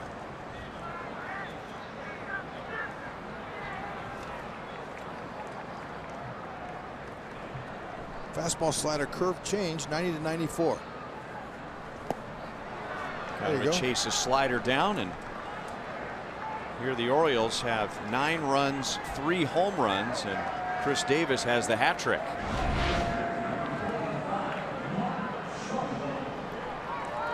Got a beauty. There you go. Finish out of the zone.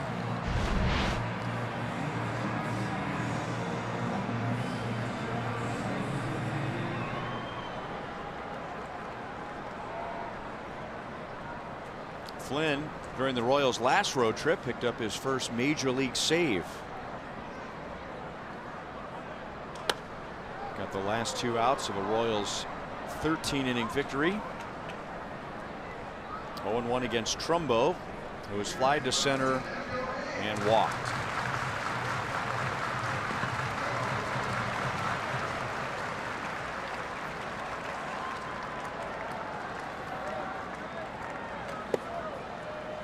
Too low, 1 ball, 1 strike.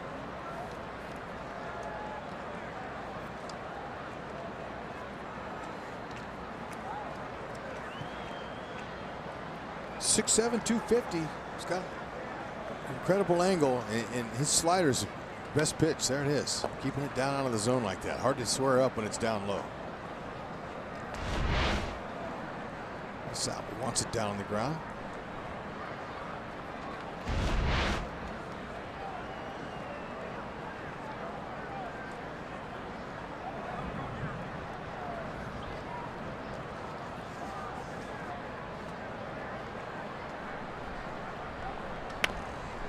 Look out. That was into his own dugout.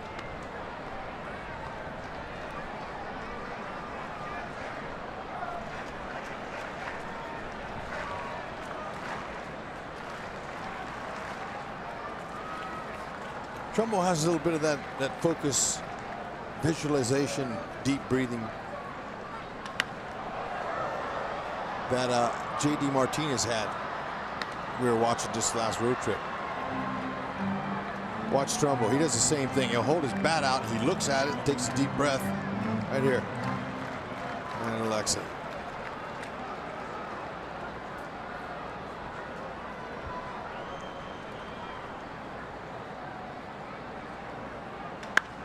Out over the plate and into right center field. How many times have we said that tonight? Trumbo doubles with 1 out.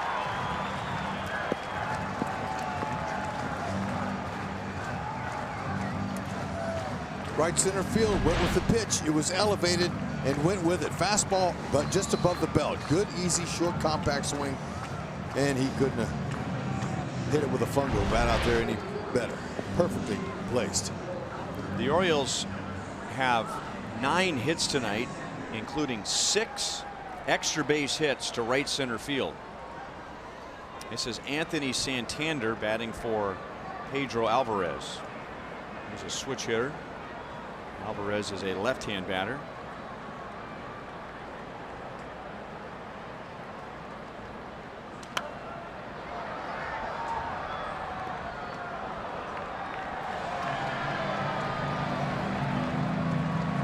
Santander started in the first game of the series and drove in a run late, and then came on defensively late in the game last night. He's a Rule 5 pick from the Indians organization.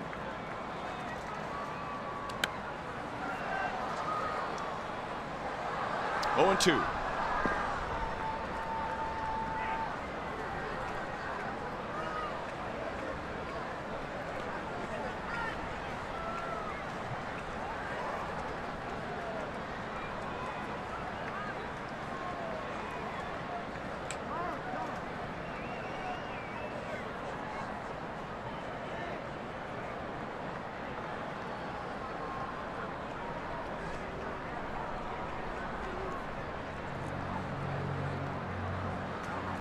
Down low, the app, play for free, start your streak, and compete to win $5.6 million. Download Beat the Streak today in the App Store or on MLB.com/BTS.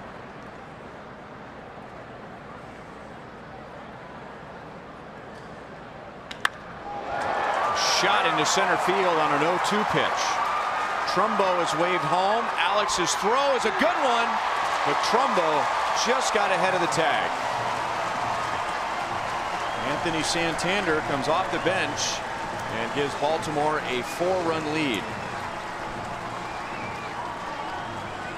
Talk about how clean and crisp that base hit up the middle is. There it was, a little chuck and duck, and you just hope that Alex's throw would have been there, but because he got it so quickly, that hit speed has a lot, and you rarely see a throw-out opportunity for a center fielder because the ball's not hit that hard, but that one was, and Alex made a nice throw, but just not in time. Trumbo runs pretty well for a big man.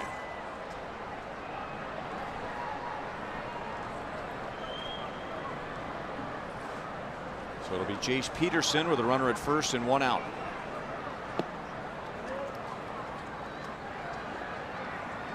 Peterson is 1 out of 2 with a run scored. He's been busy at third base.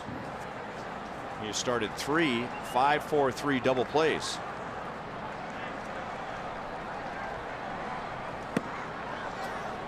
One and one.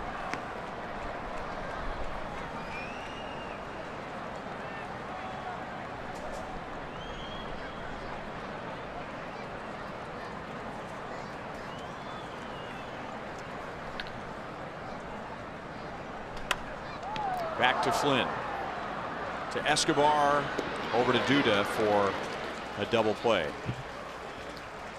But the Orioles add a run. Trumbo doubles. Santander gets him to the plate. It is 10-6 to the 6th.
Here's the Pizza Ranch line for Miguel Castro, who came out of the Orioles bullpen in the second inning. No runs in 3 2/3. Chris Tillman went an inning and a third. He gave up 6 runs. Castro's career high for innings is 6. Chop foul by Chesler Cuthbert. 1 ball, 1 strike. He'll lead off our Sonic Slam inning. Our contestant is Robin Meyer from Platte City. If the Royals hit a home run out of the park in this inning, Robin wins $400. If the Royals hit a grand slam out of the park, Robin wins $25,000 from Sonic and the Royals.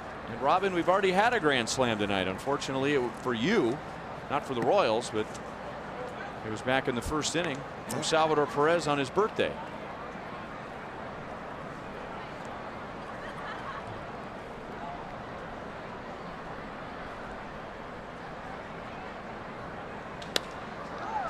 There's a base hit into left field for Cuthbert. Been struggling to get at bats lately. He is playing at third base tonight with Mike Moustakas as the designated hitter. That's a good swing on a low fastball. See how he drops that bottom leg there for leverage to get down low to hit that ball. Nice going. Castro has only given up 2 home runs so far coming in. He had 20 2/3 innings, and he's showing a lot of movement, a lot of angle, a lot of velocity, a lot of movement on his fastball. He looks like his arm angle fluctuates from 3/4 down to sidearm, and it's just not easy to read. It's amazing he's got an over a 4 ERA. Somebody's gotten him.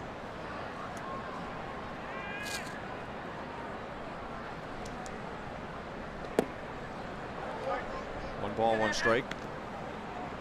Escobar is 0 for 2. He has scored a run.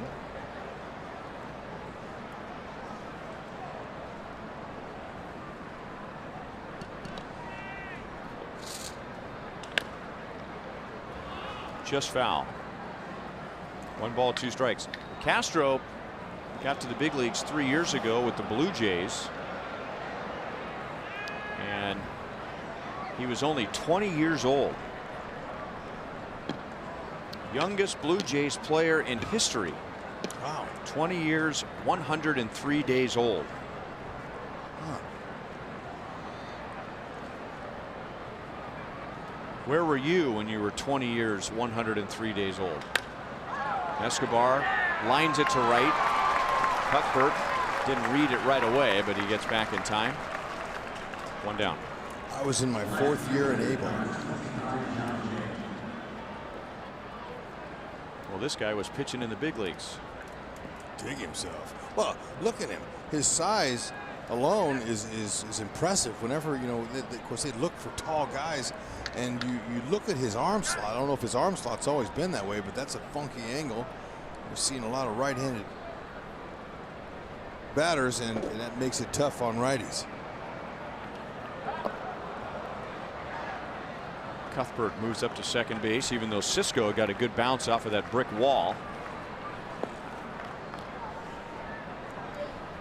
It'll be a wild pitch on Castro.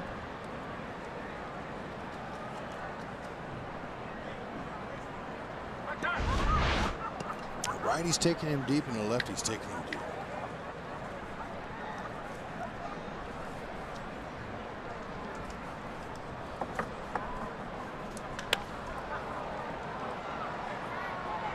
Scope is out. Trumbo is in. 2 outs.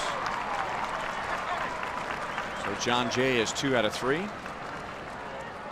now Soler will try and drive in Cuthbert. Tanner Scott loosens up in the Orioles bullpen. He was just called up from the minor leagues yesterday when Darren O'Day went on the disabled list. Yeah, and he throws even harder than this guy. Yeah, but that might be the guy the Royals can come back on. He's a lefty, he throws hard, and hopefully he didn't have the angle. This young man here is here, Miguel Castro. Looks good, at least tonight.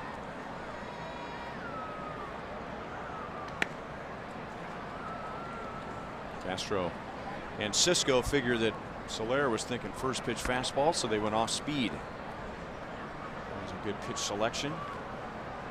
Soler walked and scored in the first. He drove in 2 in the second, and then grounded into a double play in the 4th.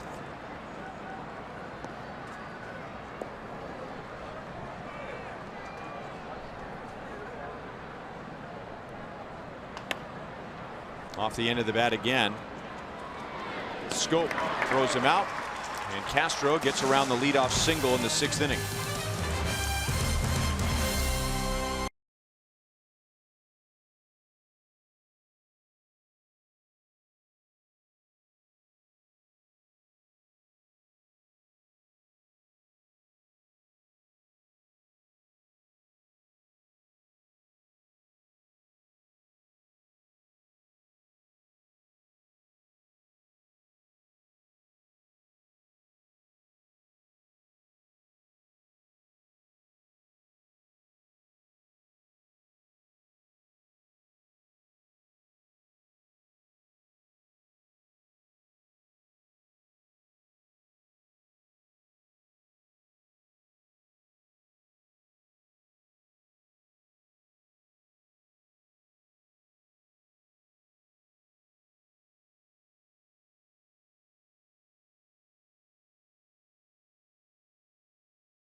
Chopper Royals live before the game, all smiles with Jeff Montgomery. Said this was a homecoming of sorts. Obviously his debut back in his hometown of Kansas City, but he met his wife playing about 100 miles from here in Wilmington in A ball, and so Kelsey and a lot of members of her family and friends here to watch Jason. And Jason's not unique. 12 of 25 Royals on the current roster at some point were on the roster in Wilmington, and that's not just the players. Salvador Perez was a 20-year-old there. Vance Wilson, his second of 3 minor league stops as a manager in the Royals system before coming up here. But if you want to look at the guy that was there before anyone, Mike Jerschele managed 1 year in Wilmington. He shakes his head. Yes, I did. 1994, he had 94 wins in his only season there. Most notable player on that team, Johnny Damon. And 94 wins in 5 months? That's crazy. Wow. He told me that. I had to look it up. He had to have some pitching. 94 and 44. He did have pitching. He had our buddy Jamie Bluma, so he had that. But that was his 1 year there. The story from most anyone that has passed through Wilmington, you pretty much can ask the pitchers and they'll tell you they loved it. Kevin McCarthy said, best minor league year I had. And the hitters like Whit Merrifield and many others will say, awful, a graveyard. Glad it was good for Jason Adam. Met his wife there. It's a good spot. It's a good stop.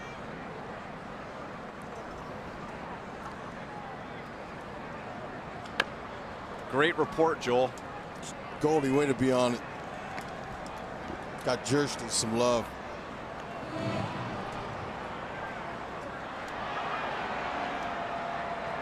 Chance Sisco has one of those extra base hits to right center field for the Orioles tonight. They have 6 extra base hits to right center of their 10 hits overall. Down on strikes against Flynn. That's Brian's second. Fox Sports Kansas City, Cox Communications, and 1620 The Zone are bringing Omaha's best fans to Kauffman Stadium on the Raised Royal Fan Express. That's May 19th. For information, go to Royals.com/Fan Express.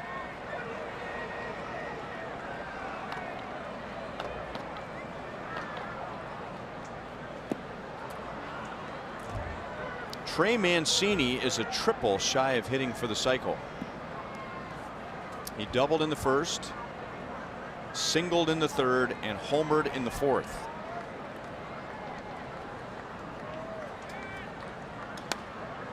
He's No on. balls, 2 strikes. Especially the inside out swing. That's working. Watch him. Look at that. That's inside out right away on an inside heater. Okay, now he takes the breaking ball, pulls it because it hung up there a little bit. But there's another one. Fastball down and in, inside out. Homer. That was his 4th on the season. Opposite field shot.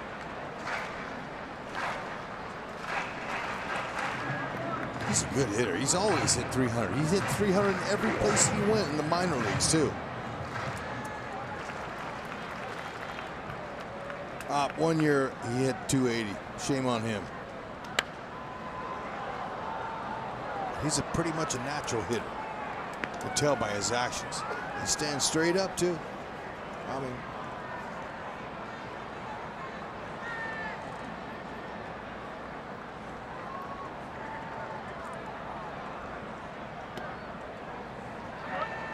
Two balls, 2 strikes.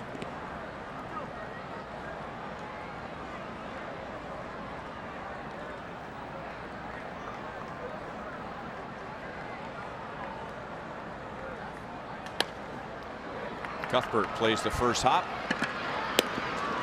2 down. Any more thoughts on our trivia question? well, I was thinking about the Giants. Posey, you said was. Crawford's won 3.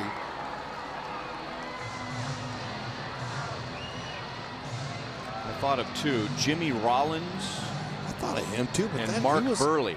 How many Gold Gloves did Mark Burley win? Burley won a ton of them, Like 2,000 pounds worth of them? I would think. Now, what exactly is a ton? Is that 5 or more, or is Let's that say 8? We have 2 strikes to work with.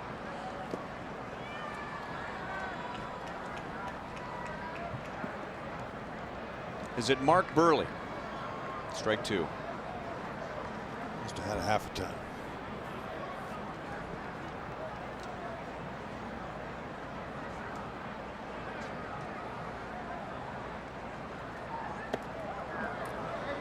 Jones chased a fastball down and away.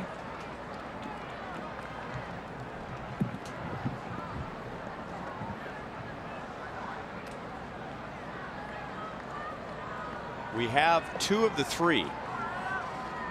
Andrew Jones and Nolan Arenado. Jones strokes it into left center field. That is his 3rd hit tonight, so like Mancini, he is a triple shy of hitting for the cycle. Got one? Yeah, I think you should go with your Philly guy. Good swing. Look at him. Jones is coming back, and he's staying inside of that ball too. Don't try to pull it. I think you should stay with Rollins. J-roll.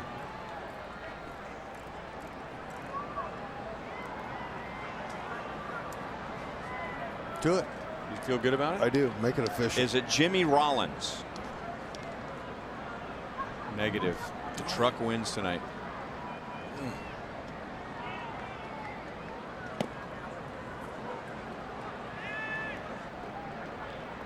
Eric Chavez.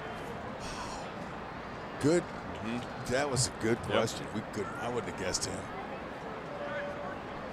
How many did he win?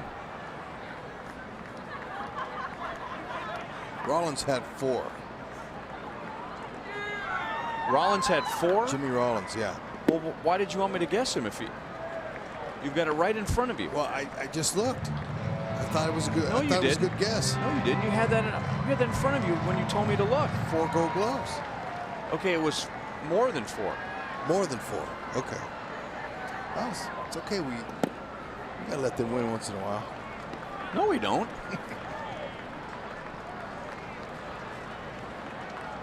Now, I said Jimmy Rollins before you looked it up online, so I didn't feel that guilty when you said I should go with Rollins. But you had it right in front of you. Oh, look. And you were winking at me. Yeah, I think you should go with Rollins. That was it. Anyway. Don't yell at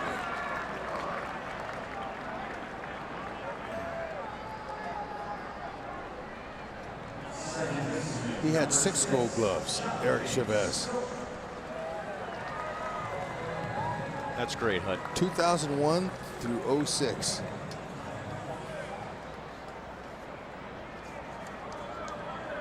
Don't get upset. We'll get him tomorrow.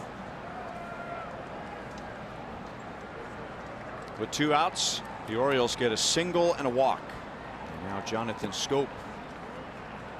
He has not been part of the Orioles' 10-run game so far tonight. Ian Kennedy retired him 3 times with a pop out, actually a pop out twice, and a fly out to center field.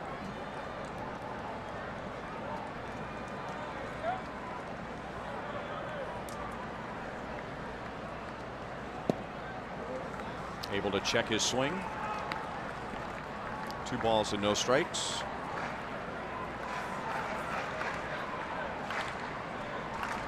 Jonathan Schoop from the island of Curacao was signed by the Orioles 10 years ago. He'll drop that one into left center field, and the Orioles, who have struggled all year hitting with runners in scoring position, and specifically with 2 outs and runners in scoring position, have been piling up those hits the last 2 nights, and now they lead 11-6. 92 center cut.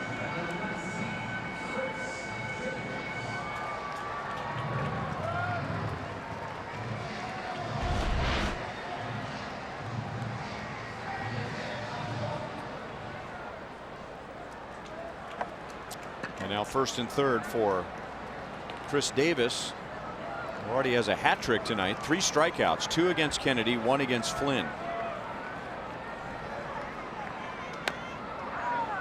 And he's down 0-1.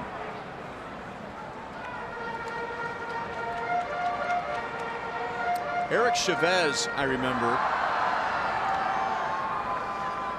similar to Adrian Beltre, where he was a really good defensive third baseman and unorthodox at the same time.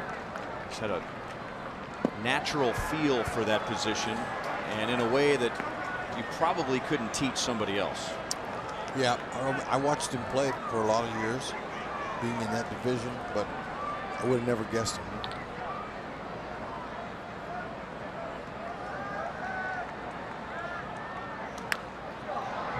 Still 0-2 on Davis.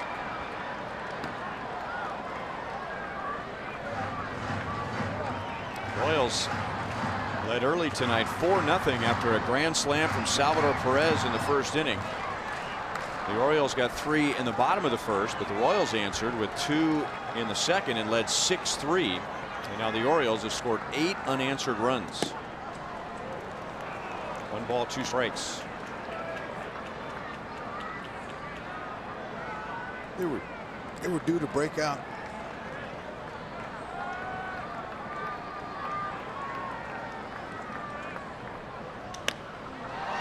Shallow right, where Whit Merrifield was playing, and that's a fair ball catch to end the inning. But the Orioles keep adding runs, and now at the end of 6 they have a 5-run lead.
The ball's been flying out of this ballpark again.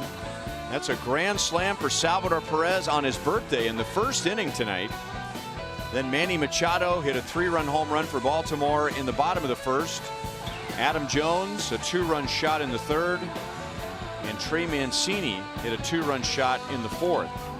So we've had 4 home runs tonight.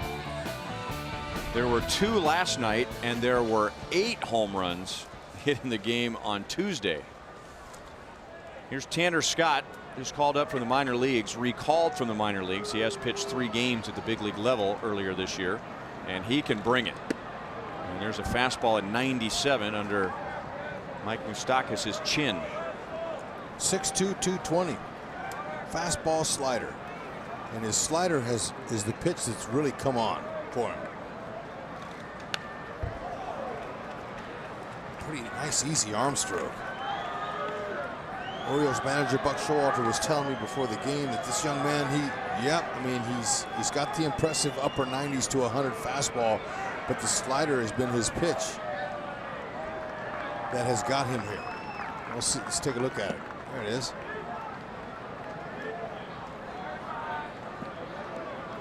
He is a product of the Orioles farm system. Drafted in the 6th round 4 years ago out of a junior college in Texas.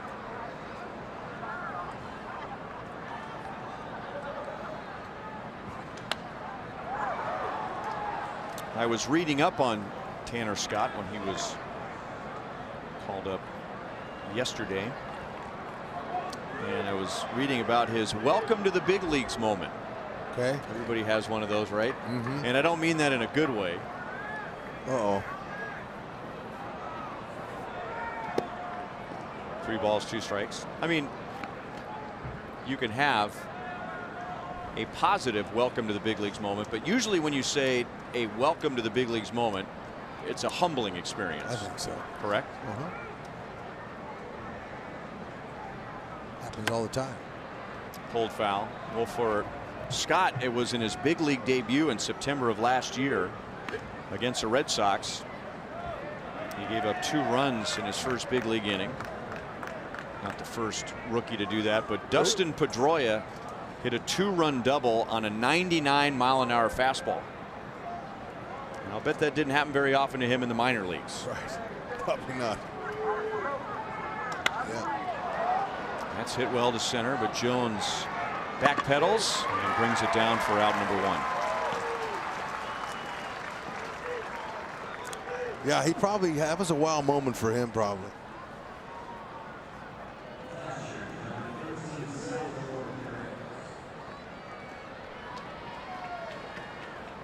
Salvi hit a grand slam on an 0-2 pitch against Chris Tillman in the first inning, and that was before the Royals made an out. So it looked like they were off and running tonight, and they had 6 runs by the first 2 innings.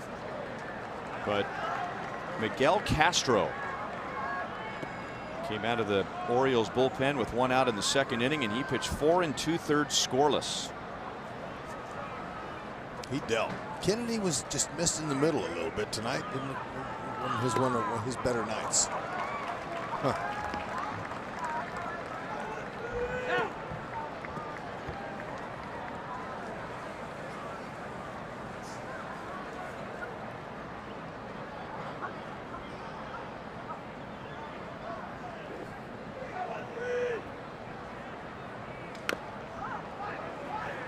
'98. Still 0-2.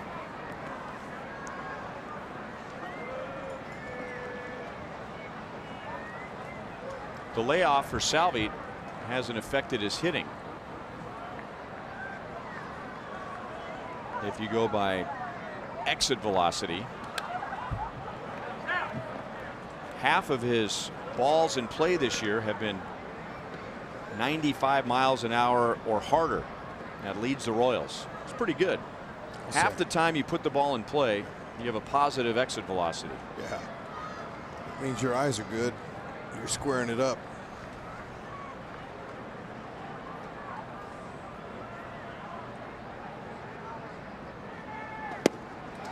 Off speed, and for Scott, that's 90 miles an hour.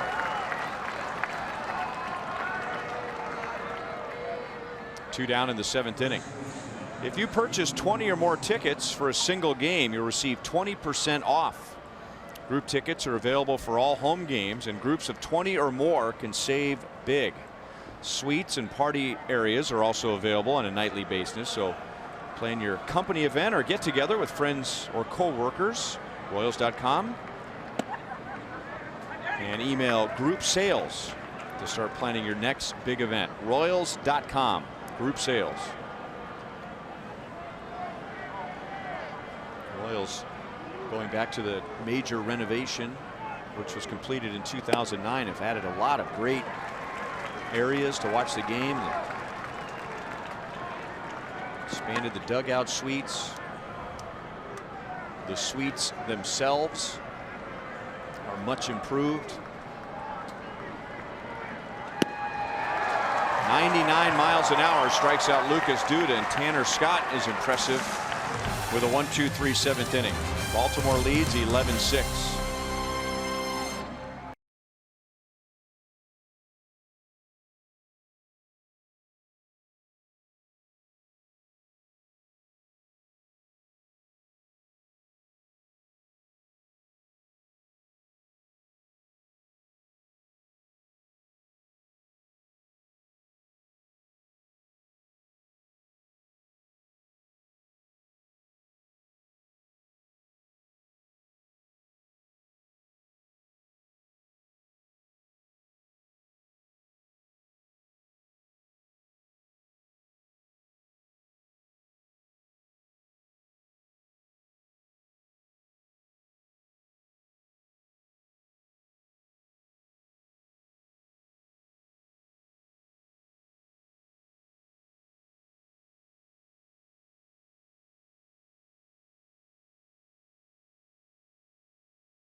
Royals baseball on Fox Sports Kansas City is brought to you by Ford, going further so you can. And by National Car Rental. Go National, go like a pro. Royals are down by 5. It's stretch time at Oriole Park at Camden Yards. Salvador Perez will call it a night. He goes 1 for 4 on his birthday with a first inning grand slam. Drew Butera will take over behind the plate. And on the mound is Jason Adam, and there's his big league debut Saturday against the Tigers. A scoreless inning with his first big league strikeout. Yeah, it was a strike him out, throw him out. It's kind of unusual for your debut, but he'll take it. Salvador helped him. This young man right here, good fastball.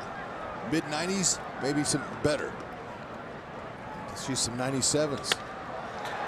There's 96, and Trumbo goes the other way. Soler bluffed to throw to first.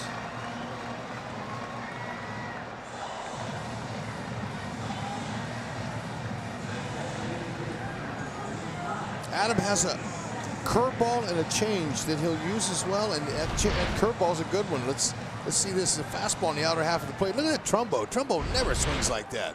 Early in the count, he's usually swinging from his heels, but you know, he's trying to get back. He doesn't have a home run yet, and that's what you do. You try to get those hits to the opposite field. Good swing.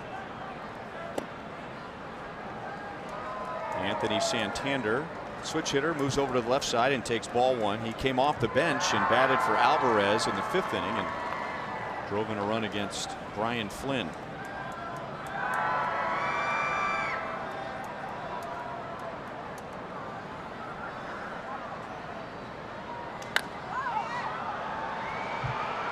John Jay runs to the bricks, but it's back into the 3rd row.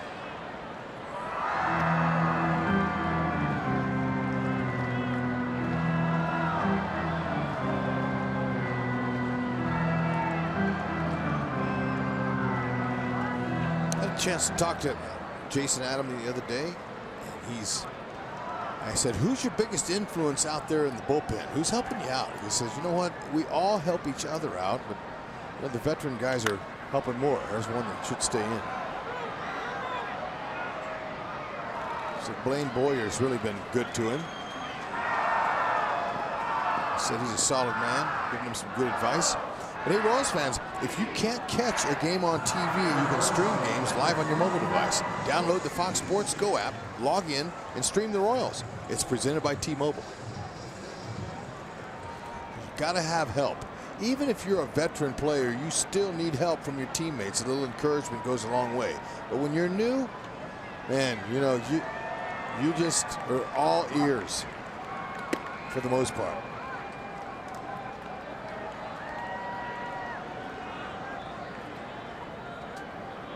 Jace Peterson is 1 for 3. All eyes, too. Looking around. Yeah. This little change up. He's built, big, strong kid. I asked him, he looked like a position player. He said he was good in the field when he was young. He said he was a position player, but then he moved to that mound a little bit later thereafter. He's shortstop, third baseman. It's a good breaking. Good curve there. Born to be a Royal. Grew up in Overland Park. Went to Blue Valley Northwest High School. Was on his way to the University of Missouri when the Royals took him in the 5th round.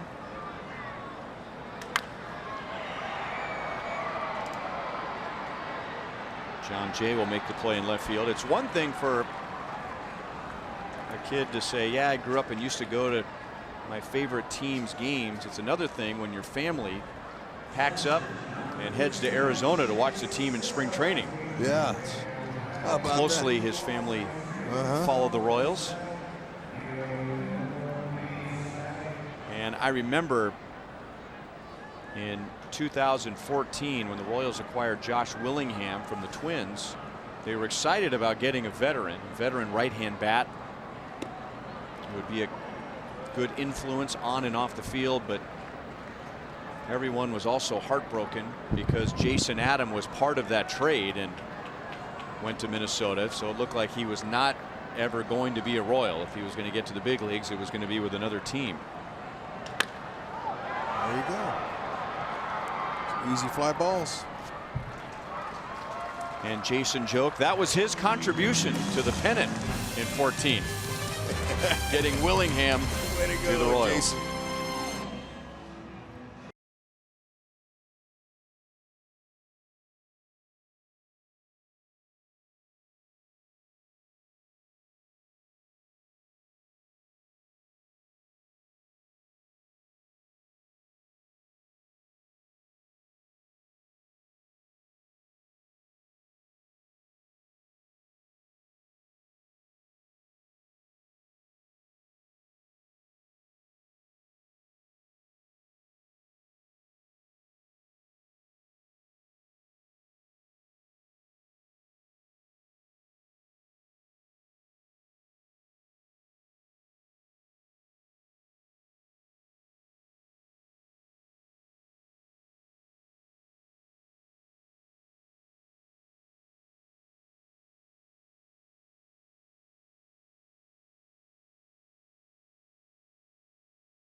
Single, but retires the next 3. And now the Royals are down to their last 6 outs on offense. After the game, the Royals will fly to Cleveland. Tomorrow night it's Jason Hamill and Trevor Bauer.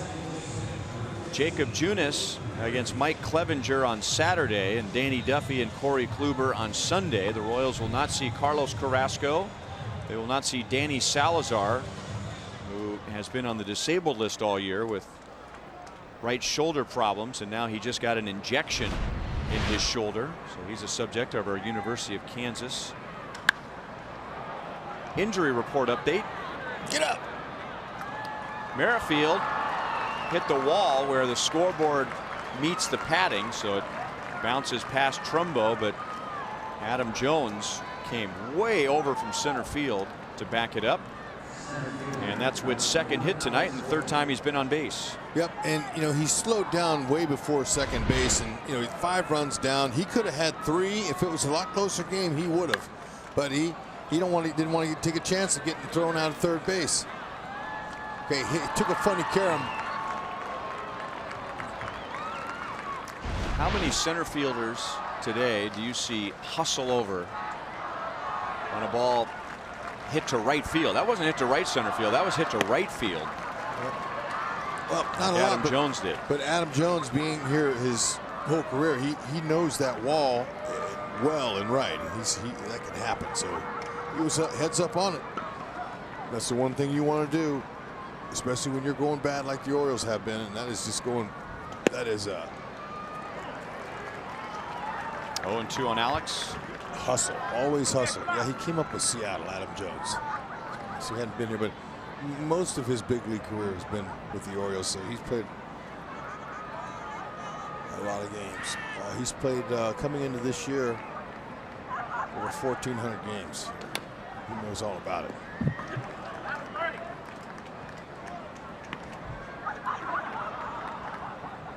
Just on Friday, he became the 8th Oriole all-time to play 1,500 games, and this is the last year of a long-term contract for Adam Jones. 0-2, Alex Gordon against Tanner Scott. Scott came on and set the Royals down in order in the 7th inning with 2 strikeouts. Chris Tillman went an inning in the 3rd. And then it was Miguel Castro to the rescue with 4 2/3 scoreless out of the Orioles bullpen. Shot foul. Right idea. Left-handed throwing that kind of cheddar cheese right there. Just kind of put an easy swing on him. All right. There's a souvenir to take back to Kansas City. That's why I'm thinking this Alex Gordon's my favorite. Yeah. She got to see Salvi hit a grand slam on his birthday. That's super.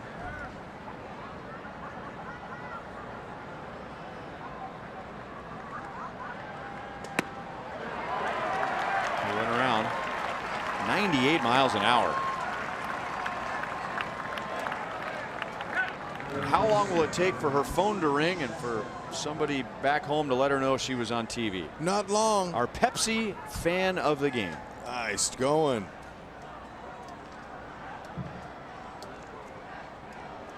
There it is. Okay. Want a picture? Somebody offered to take a picture. There you go.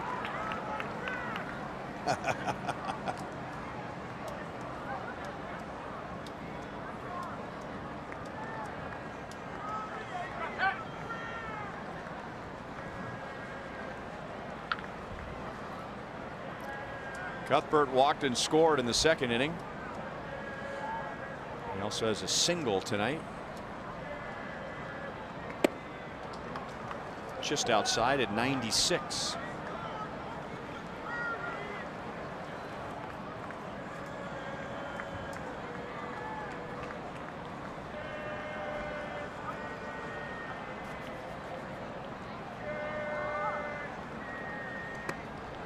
Two and one.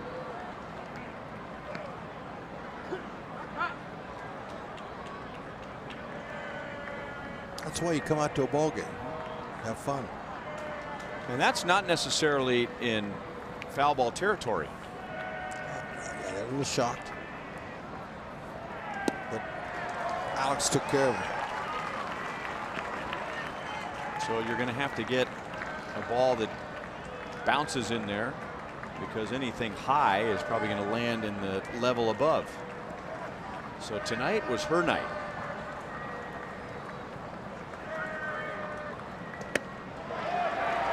Kerwin Danley's going to say that was a swing. And Tanner Scott has struck out 4 of the 6 he has faced. Top of the zone slider would have probably been called. Did go.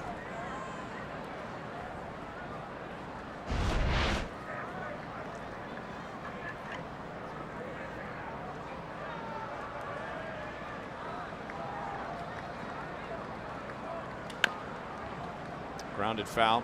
Royals have not scored since the second inning. And it's not because they've necessarily been just shut down by Orioles pitching since then. The Royals had 2 on, nobody out in the third. Castro got out of that. A leadoff single in the fourth. Castro got a double play in that inning. Leadoff single in the sixth. Castro got out of that. And now they have a leadoff double in this inning, but Scott has come back and struck out the next 2. Impressive, this young man here. I've seen some good relievers.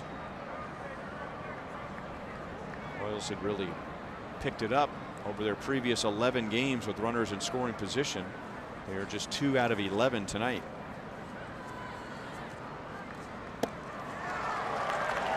One and 2 on Escobar. Royals had hit over 300 in their previous 11 games, with a runner at second and or third.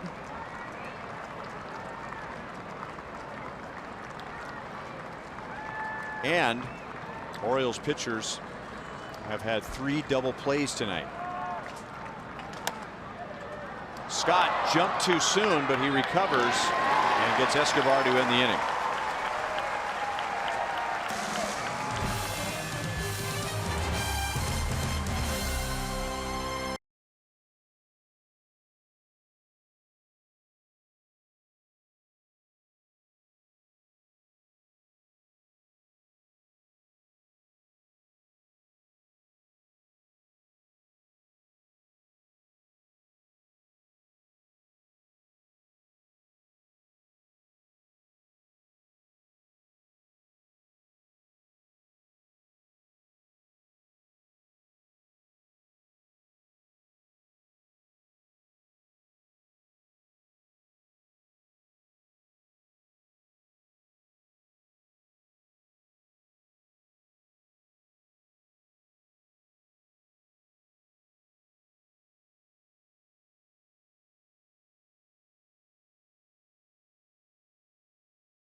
to Miami, and this is Freddie Freeman with a home run to right field against Drew Steckenrider. Freddie Freeman is 5 for 5, and the surprise Braves keep rolling along. They lead the East over the Phillies, who have been a surprise. So former Royal Kevin Seitzer, he's got the Braves swinging the bat. They've scored the most runs in the National League. They have the best batting average in the National League. That's a foul ball for Mancini, and that's where he needs to hit it if he's going to hit for the cycle, and that's about as close as you can get. He has the double, the single, and the home run. Felix P.A. against the Angels. You might have broadcasted that game the last time an Oriole hit for the cycle. Yep, I remember. And that's the place. So on contact, I got a little bit excited for him, but it drifted foul. Now it's tough to catch your breath. He knew it. He was heading towards second base, and he was absolutely digging the placement of that ball. 318 down the right field line with it. It's just how you want to hit it, too. A lot of air underneath it, but that probably won't happen again.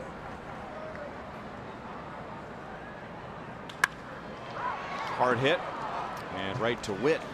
So still a good night for Mancini. And there's one down against Jason Adam, who has set down the last 4. Now another Oriole has a chance to hit for the cycle. Adam Jones, like Mancini, he needs a triple.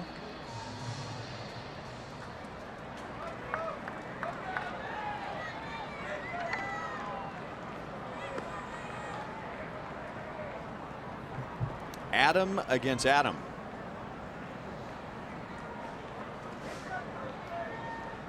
And I'm sure this feels much more like just another game for Jason tonight compared to his big league debut. He's changed as a pitcher. When the Royals had him as a starter, he had a really long arm swing. And after he injured his elbow, and it was a very unique injury to his elbow. He's going to get a pop-up from Jones. And Witt goes out into center field to make the play. He has a much shorter arm stroke now. Yeah, generates a lot of power. He's got strong body, strong legs. He had a stretch fracture on the tip of his right elbow. And that was after the Royals traded him to Minnesota, so they put 2 screws in his elbow to stabilize the bone, and one of the screws became infected and it just didn't take, and he had to have 3 follow-up surgeries. So he went from pitching at the end of 2014, he missed all of 15, he missed all of 16, and didn't pitch again until last year. Base hit into center field for Manny Machado. That's the 4th time he's been on base tonight. And it's very rare for a pitcher to make a dramatic change to their arm stroke and have the kind of success that Jason Adams had. But that was done out of necessity. With all the problems with his elbow, he couldn't go back to being really long. Right before he'd throw, I mean, he would fully extend his right arm as if he was trying to hand the ball to the second baseman and then come to the plate. But now takes that ball and basically comes to his ear, and he's had a big jump in velocity At the right time. Ooh, nice breaker there.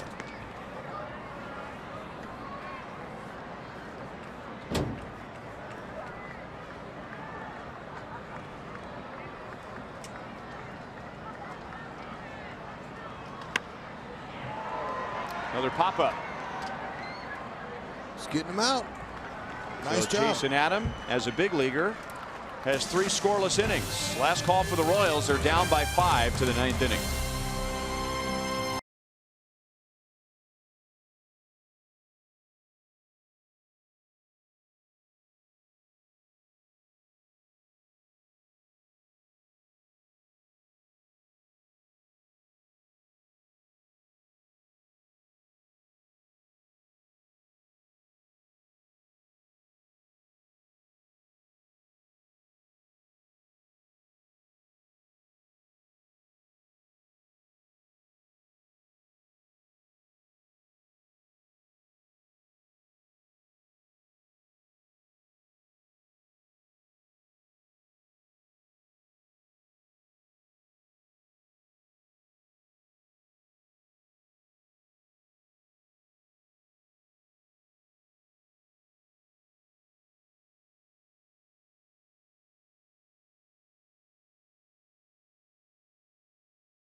Royals Hall of Famer Jeff Montgomery getting ready to break it down on the post-game show. The good news that came right away in the first inning, a Salvador Perez birthday grand slam. The only thing better than that for a present would be a win, and now the Royals have a lot of work to do.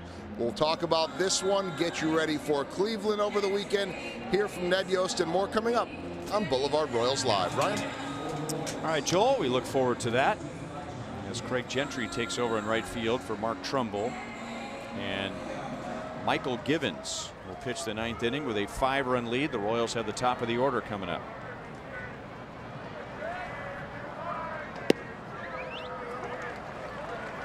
Wow. Givens doesn't need that. I mean, he's good even without 8 inches outside of the strike zone. That was a complimentary call there, that first one, 94. It was like a foot outside.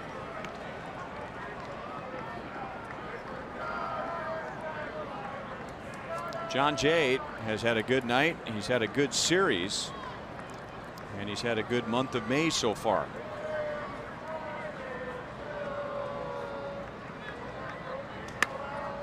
Look out.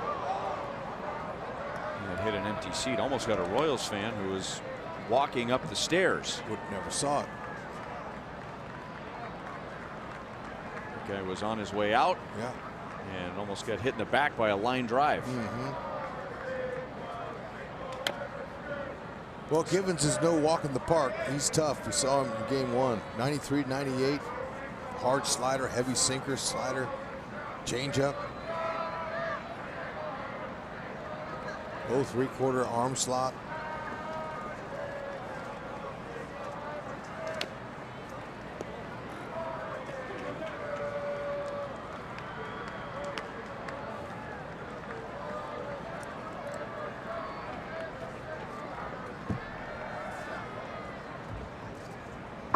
We saw him in game 1 on Tuesday, and he pitched a scoreless 9th inning, striking out a couple, including John Jay, who continues to battle down in the count. No balls, 2 strikes.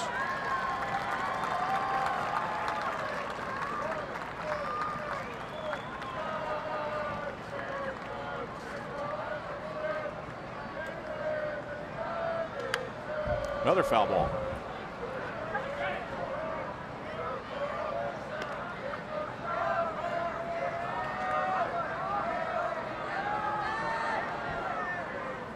He's fouled off 6 in a row.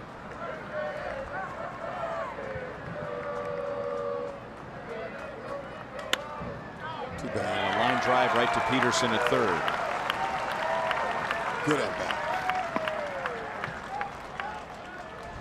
Tonight's copyrighted telecast is presented by authority of the Kansas City Royals. They may not be reproduced or retransmitted in any form. And the accounts and descriptions of this game may not be disseminated without the express written consent of the Kansas City Royals Baseball Club.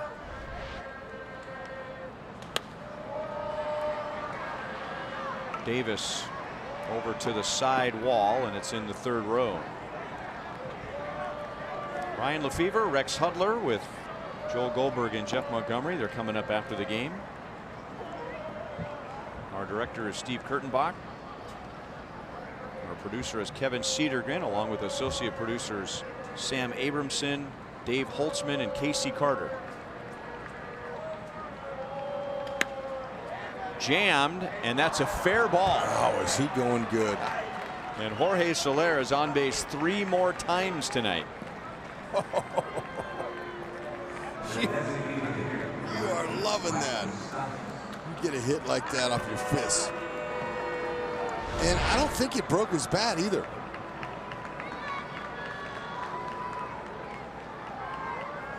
Now, he's hit some really hard exit velocity balls, but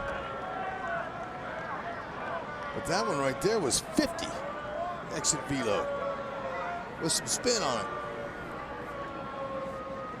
He'll take it.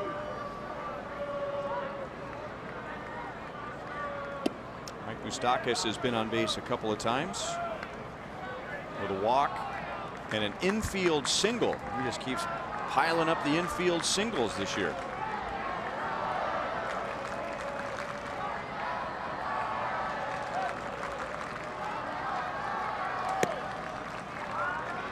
2 balls and no strikes. Jorge Soler's on base percentage is up to .437. Now, still have a long way to go. We're almost to the quarter pole. 40 games into the season. Scope sprints out into right center field. He can't get it. The Orioles might still have a play at second, and they do. The Royals will take another look. Soler thought he was safe, but for the moment, Carlos Torres calls him out. So that the difference between a force out or a base hit for Mike Moustakas. And Ned Yost is going to challenge. I like it. Challenge. Come on, it's a base hit for Moose right there on the line here. Good job by Jorge. He hustled. He ran hard the whole way. As you know, with 1 out, I mean, he wasn't sure. He didn't want to get doubled up at first base, so he had to kind of be a little cautious going in there, but he was able to shift gears and get there, and I think he beat it.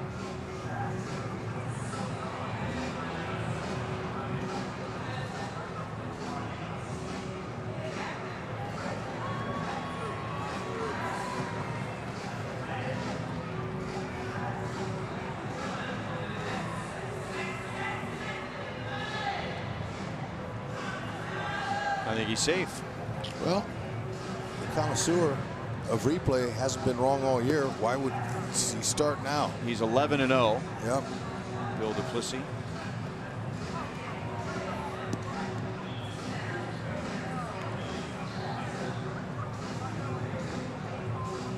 So right now it's an 8-6 force out. No base hit for Mike Moustakas. If the call is overturned, it's a base hit for Mike Moustakas, and 2 on with 1 out.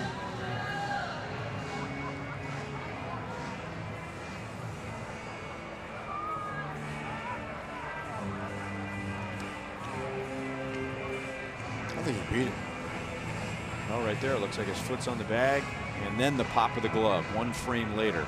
I think, and it looks like, don't work anymore. Taking some time though. They're looking at every angle. Kerwin Danley doesn't look very happy about it, but some people just have a very intense neutral face. That's right. He was a college baseball player. Kerwin Danley played at San Diego State with Tony Gwynn. That's right.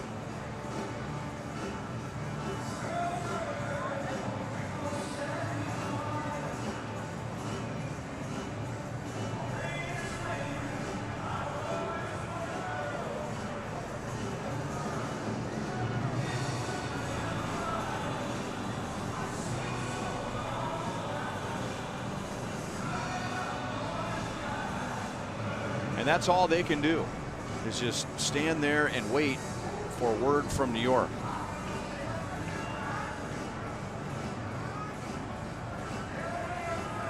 Uh-oh. Did I read he's out? Yep.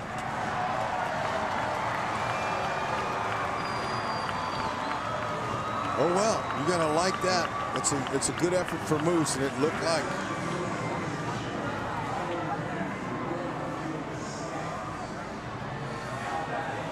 So Bill Duplessis did everything he could to get Mike Moustakas a base hit. Sure did. I think he was safe. There just wasn't the right angle to prove it. Although in New York they can sync up 2 different angles. Strike 1 on Drew Butera. Officially the call stands, so it wasn't conclusive one way or the other.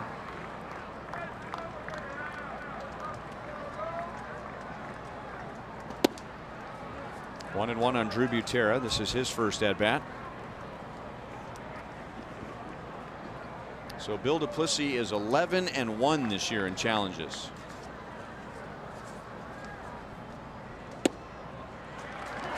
Impressive, especially the way he got that one there. I mean, he was fighting for his guy. And to me, it looked like he was safe. Yep.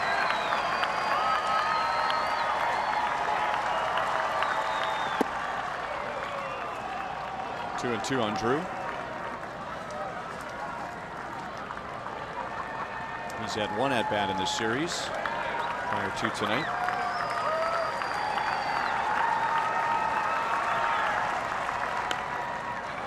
Fouled away. Royals in this series have scored 10 runs in the first inning on Tuesday night and won 15-7. They led 2-0 in the game last night.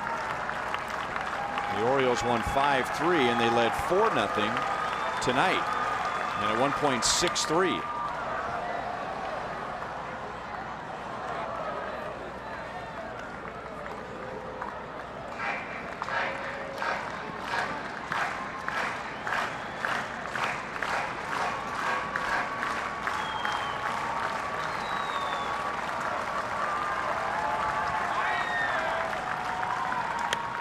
Another foul ball.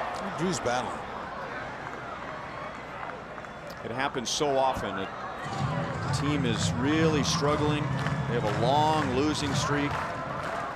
And then when they end the losing streak, they play one of their best games of the year the next night. Wouldn't you know it? And last night, the Orioles put an end to a 7-game losing streak. Now, they didn't pitch well tonight. But for a team that has struggled scoring runs, that was not a struggle tonight. Adam Jones tucks it away. And with 11 runs tonight and 3 home runs, the Orioles take the game and they take the series 2-1. Final score, Orioles 11, Royals 6. We'll be right back.